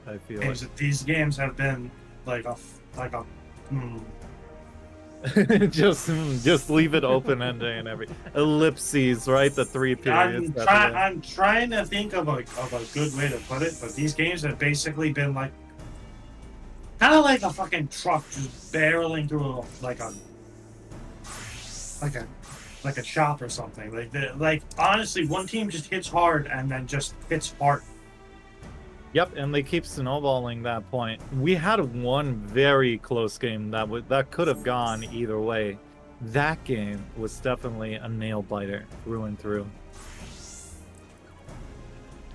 Look at all of these paladins.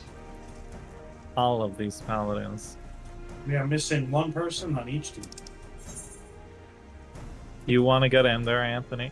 Is that what you want to do? You want to hop in? You want I'm pointing it out. I'm pointing it out for John. We know that Anthony does want to join, but the teams have already been announced. Like I said, Ash Kuro Leon, Brian, Daddy Chili, Yutai.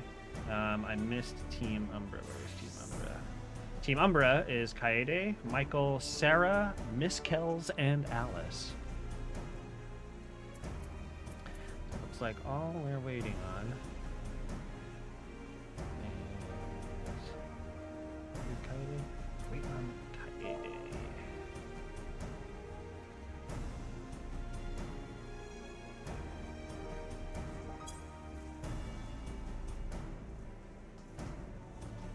Oh, they don't have Paladin, sadly. Well, goodness! What's Paladin adjacent? No. Paladin. There's no Paladin adjacent. It's got to be Paladin. Seems like we're trying to get a fill. All right, so we're gonna have Send Nudes step in as Paladin to round out the team.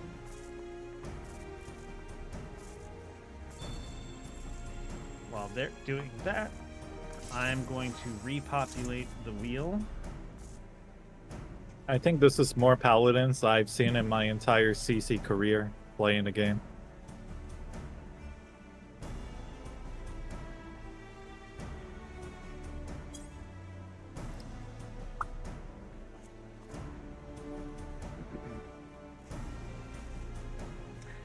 Oh my goodness, I cannot wait for the day that Party Finder gets a very severely needed upgrade, or just, you know, all-around replacement for PvP. You know what my takeaway from doing this event and participating in many other Light Party or tournament events is that Party Finder is terrible. That's the most important lesson that I've learned.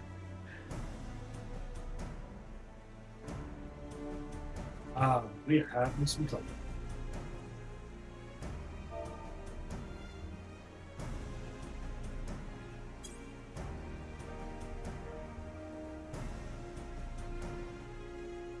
Oh, Party Finder, Breaker of Hearts. There we go. Who's got the best drip, though? That's what I'm wondering. Well, we're about to find out. Let me bring up the wheel. And we'll give it a spin, and we'll see where we're going.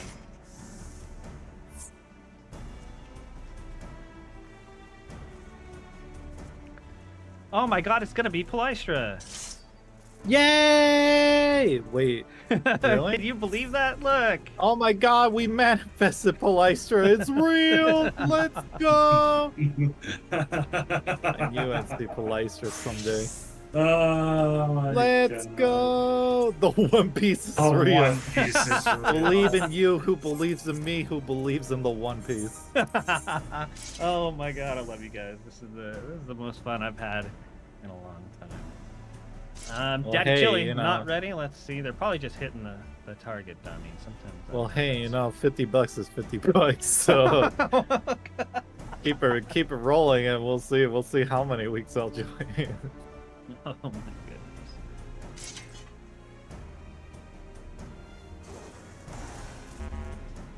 Listen, okay, times are tough, alright? P-tubing doesn't pay like it used to, alright?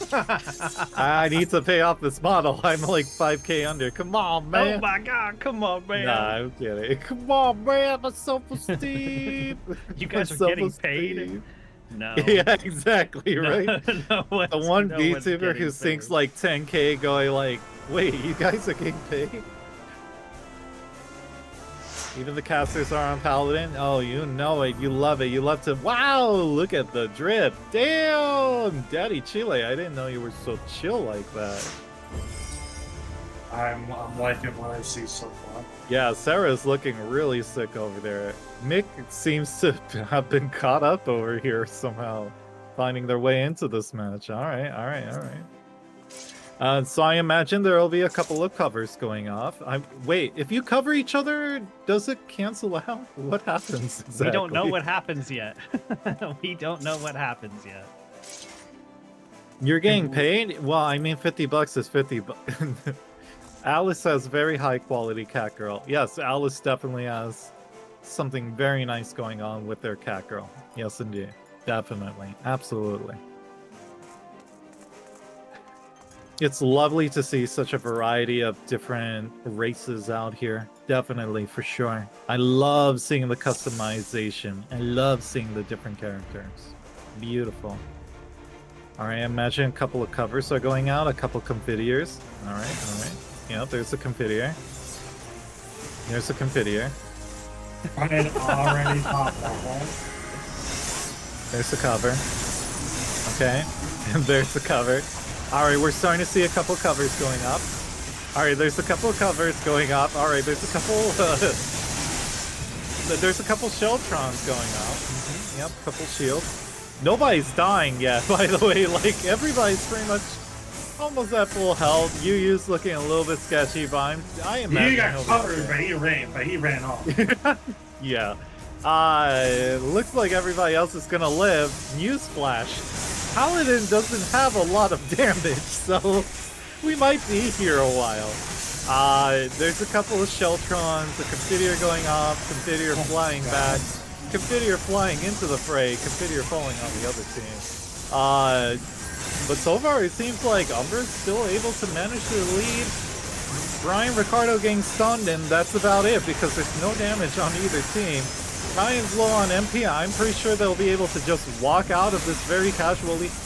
However, Miss Kel's 1 HP getting covered might... Oh, there goes the recuperate. Or there goes the elixir. They're at full health. Mick is kind of low on MP. Ryan Ricardo's also kind of a little bit...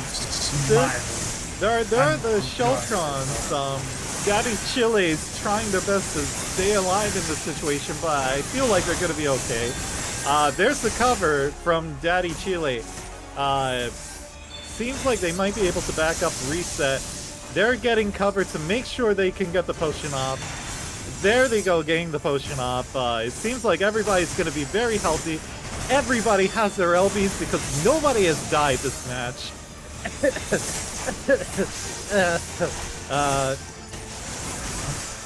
Oh, there goes the LB.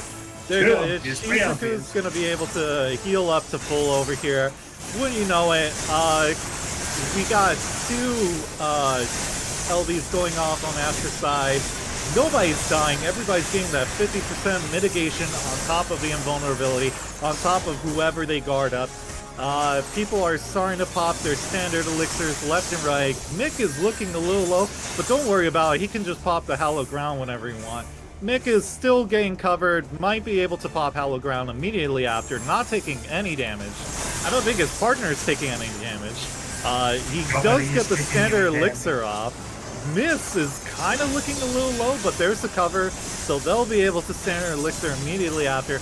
Leon Hart also kind of a little bit low, but you know what? Something tells me they're probably going to make it out of this alive. We haven't had a single death over here yet. Well, you know, just based on my Justron casting this. Oh my god! Whoa! You love to see it. Oh my god! Yeah, dude, yes, let's fucking go! This match is literally 5 turtles fighting 5 turtles. Yeah. Brian Ricardo looking a little low. Now they picked up the potion. They might get covered at any moment. Who knows? I don't know what's going on anymore. They did get covered. They will be able to pop the standard issue elixir. Go back to full. They'll probably have their guard up any second again. Oh my god. Cover the guy that covered you. Something happened. Yeah, I'm excited about literally anything happening at this point. It looks like Astra's still kind of getting pushed in a little bit. Umbra's managing to hold on to this lead. Confiteors are dropping on point. Everybody's getting bonus healing potency, hitting the target that got hit with Confiteor. There goes the standard issue elixir. Micjal. Oh, LBs are coming back up. LBs are coming back up. That does mean 50% mitigation on top of the invulnerability of the paladin who did it, on top of whoever they decide to cover. So that's basically the entire team immortal. The standard elixir goes out for Micjal. They're at full health. Everybody's at full. Just assume everybody's at full health until somebody gets snipped down, okay? Daddy Chile is invulnerable. They are hollow grounded. They will be able to get out of this alive. Send Noodles got focused for like 15 seconds. Well, they got stunned on four separate occasions. Wow. Just goes to show you what team coordination gameplay looks like. You need team coordination for this, because the only kill factor that Paladin has is the fucking 3-second stun. I gotta admit, this game is close. Who knows when this game is gonna... The death timers. I'm pretty sure everybody's only had like one death apiece, and some people haven't even died this game. So there goes the Hollow Ground. Leonahar is absolutely immortal right now. Brian Ricardo got that 50% bonus. Yu is being covered. Leon goes down! Daddy Chile might... God, goes down! Yeah, Daddy's gonna be able to stall.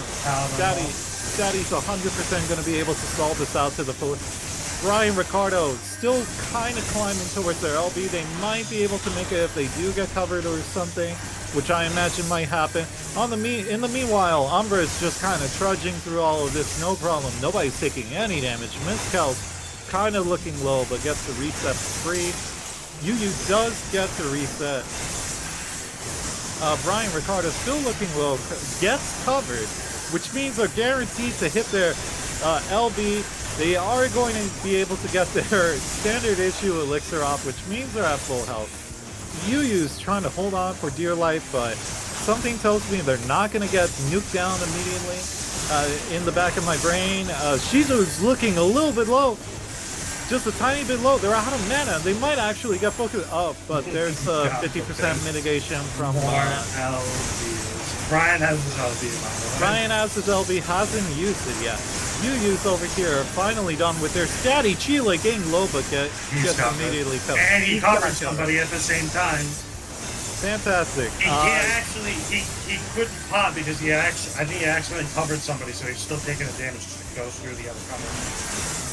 Leonhar over here holding on to their last breath. They might get focused out immediately if everybody jumps on point, or off a point, or on point, or off point. I don't even know what's going on anymore. Send Noodles gets stunned for like the eternity, but they're on a full stick of butter. Everybody's got a full stick. Yu goes down. Wow, this looks pretty handy in Umbra's favor. This match is heating up, ladies and gentlemen. This match is starting to get really close to high temperatures over here. We're reaching lukewarm temperatures over here. We're hitting each other with foam, with pool noodles over here. We're absolutely doing it. We're moving from pool noodles to wet towels. Damn right. These things sting a little bit if you wait long enough. Mick does have their LB ready, so they might be able to pop it to save their team at any point. Kel's almost dying, but immediately gets covered. And I think they're going to be able to live through this. We're moving from wet towels, and we're starting to get into the pinchy stuff. We're starting to get to... Damn! Oh, uh-oh. What even happened? I couldn't even tell. Shizu pops her up. It gets no, bro. Plastic LB gets ghosted. Ooh, you hate to see it, and it is Umbra's win. Oh my god. Alice, Sarah doing like 1 million damage? Damn. This was That's the first time I've ever seen a match not get a 50%. this was definitely one of the games of time. That was one of the games of all time, man. All right, Alrighty, gamers, it's time for- dancers. It's time for the dance battle. Dance off. We do have to make one substitution. Somebody... I feel like they could have pulled it back if he didn't get his LV ghosted. Why won't they die? Oh, that was an experience. That was an experience. Okay, so somebody will be stepping out. Who is stepping out? I think. Oh my God. Let's I haven't see here. actually played Dancer in PvP since Yeah. Okay, so Send Noodles will be stepping out, and I think Mia will be stepping in. my whole bar is just red lines, bro. I haven't played Dancer There we since go. they reworked Okay. PvP. My Let's bar get is just to empty. the recruiting. Hold on. Role restriction removed. Recruit members. Okay, Party Finder is up. For Wait. Mia Hart. Sentinels, can you do that row play dead again? I've actually never seen Fen row play dead. Do you literally just fall over? Surely backward? because there are so many Femro and players out here. Yep. Wow, you really just What? like no, It's goodbye. true. You just fall over backwards. That's so good, actually. I've never seen that one. Alrighty, we've got everybody ready except for Daddy Chili, who's still got his sword and board out. Daddy Chili, put on those high stepping shoes. We are waiting on you. While they make their job change, I'm going to get the wheel ready. Wheel of morality. Turn, turn, turn. Tell us the lesson that we should learn.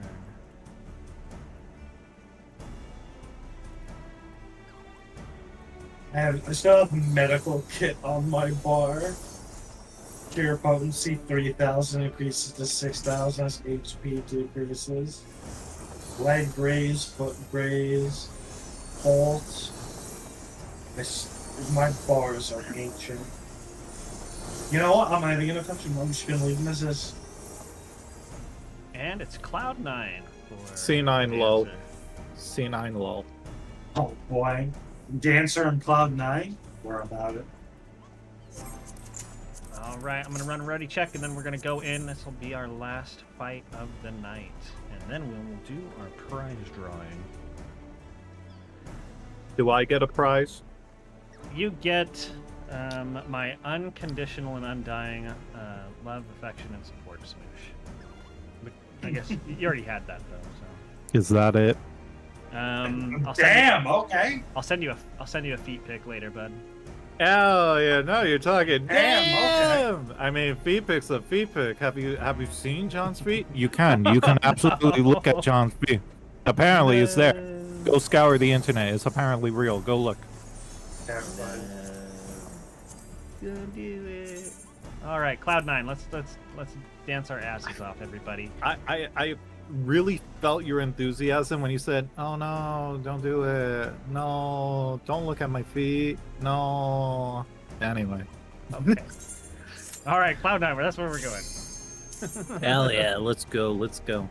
So how do you feel about this one? I feel like there's going to be a lot of spinning and a lot of dancing. This one's gonna be romantic. Everybody's just gonna be falling in love with each other over and over. Oh, this beautiful. one's gonna be hard hitting. Honestly, God, people are gonna be dying off the rest.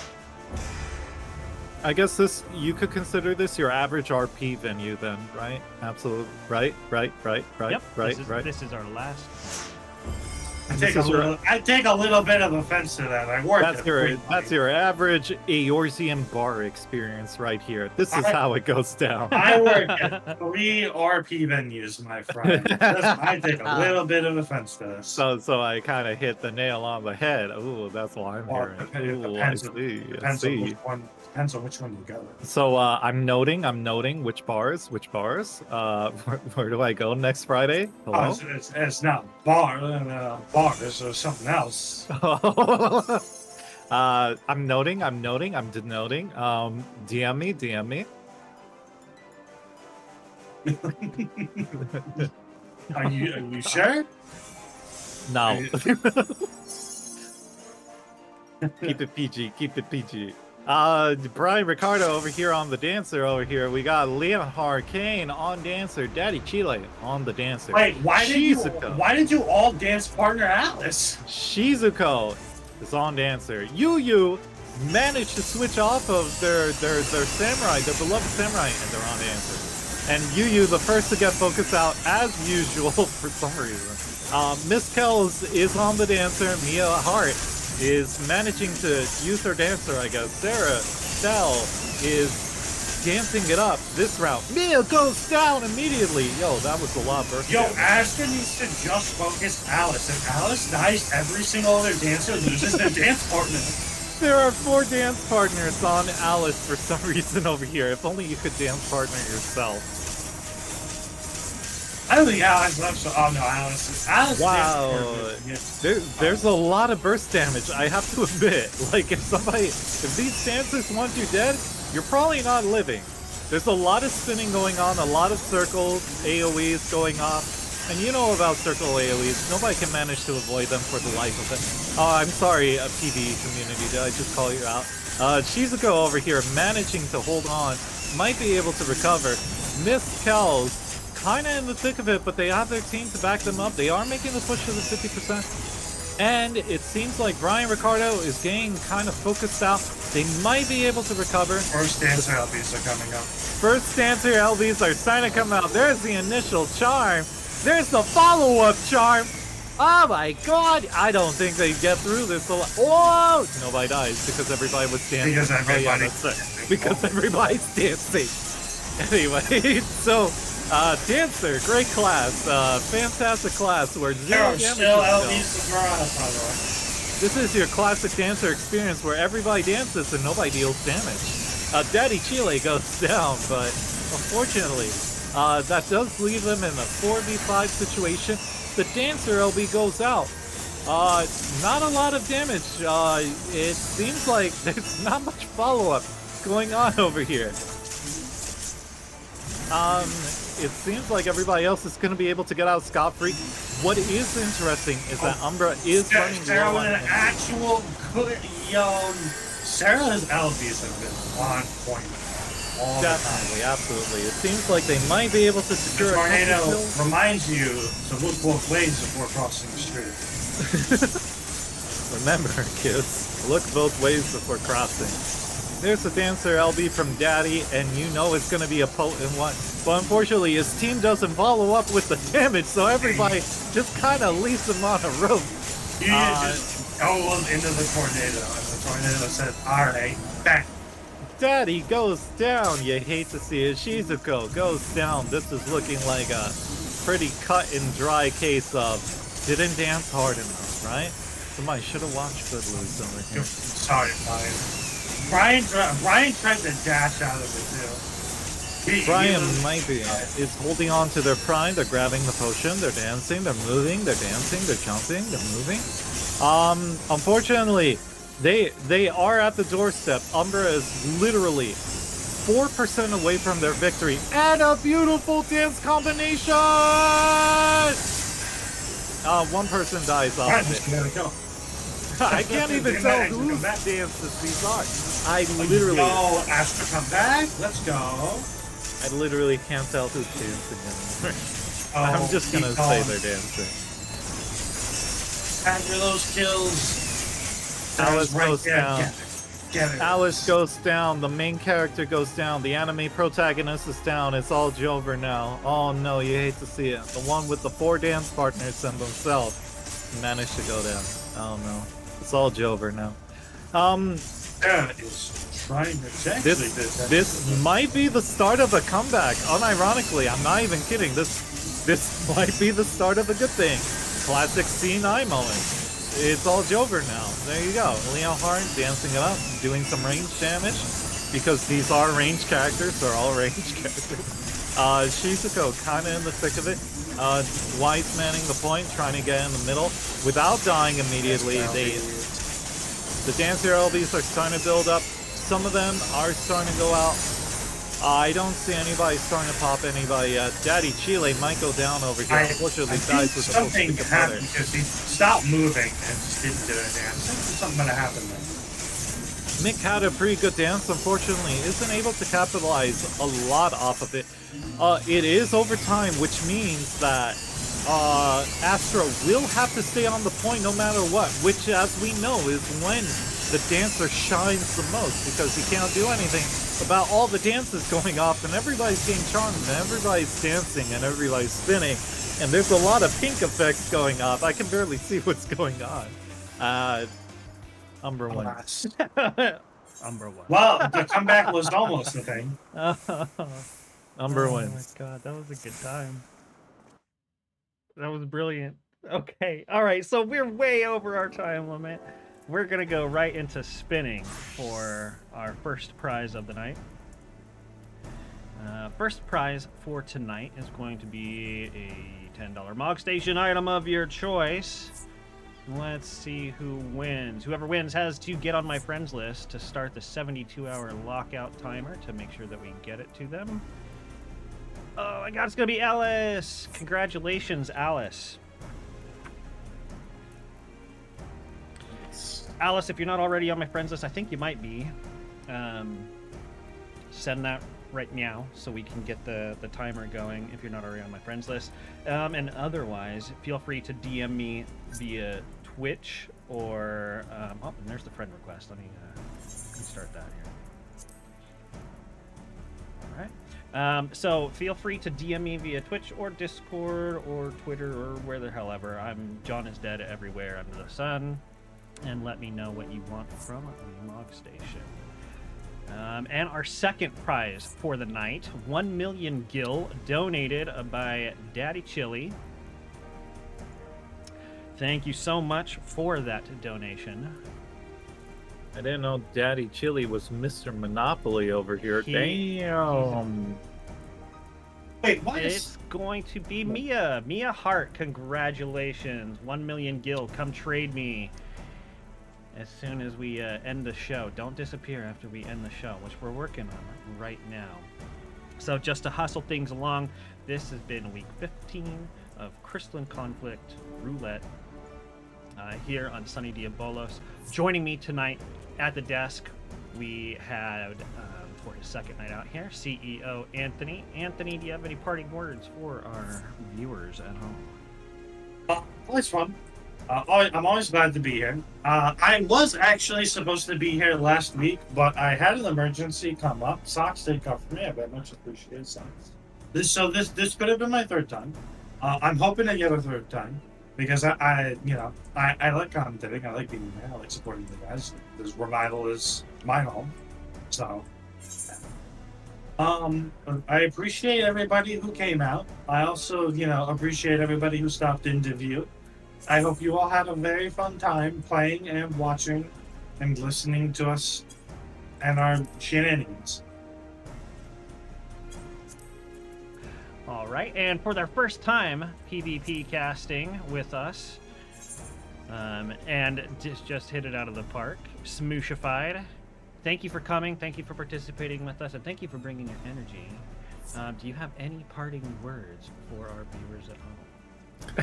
Is this the part where I shill myself? Listen, okay, 50 bucks might be 50 bucks, but it doesn't pay the model, all right? So, hey, once again, my name is Smooshified, Variety VTuber. You can find me on my channel. I'm very sorry it's not Final Fantasy PvP, but I love this community. I love being involved with it. I really do enjoy PvP. I hope you had a fantastic night with us. It was my first time casting. I hope you have mercy on me. In the comments, I hope you don't twit longer about me. I hope you take it easy on me. And John is dead. Thank you so much for extending the offer to have me co-cast with Anthony. It was a great time. I had a fantastic time. It was a great time. I had a blast coming back to it. The Paladin match was pretty funny to watch as they evolved slowly from a light game of tag to tickling, and as Smoosh put it, snapping wet towels and pinching. Yeah, was definitely. I was some surprised. I was honestly surprised to see that game end. We were actually talking behind the scenes about having a time limit. We actually had a time limit to call the match and just tell people to lay down and walk it in. But let's see. So we are ending. We are going to be raiding out to Brian Ricardo, the Prince of PvP. Look for him to be casting the official Crystalline Conflict Regional Championship North America at FanFest on the 28th. It'll be live streamed on Square Enix's Final Fantasy XIV Twitch channel, and I'm really excited for that. I don't have anything else to say except for thank you everybody for coming out and playing. It's always a blast, and I hope to see you guys next week, same spot, same time, for more battles here on Sunny Diabolos. Oh yes, and a little bit of a self-plug. I'm gonna plug myself just a little bit here in about it's supposed to be like right now. I'm probably gonna push it out like half an hour or so. I'm gonna be live doing a rowdy little interview with Census on my stream.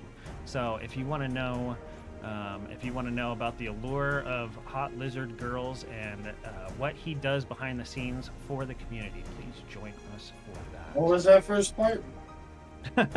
The allure of hot lizard girls. So that will be it for all of us here at Revival. Everybody have a good night.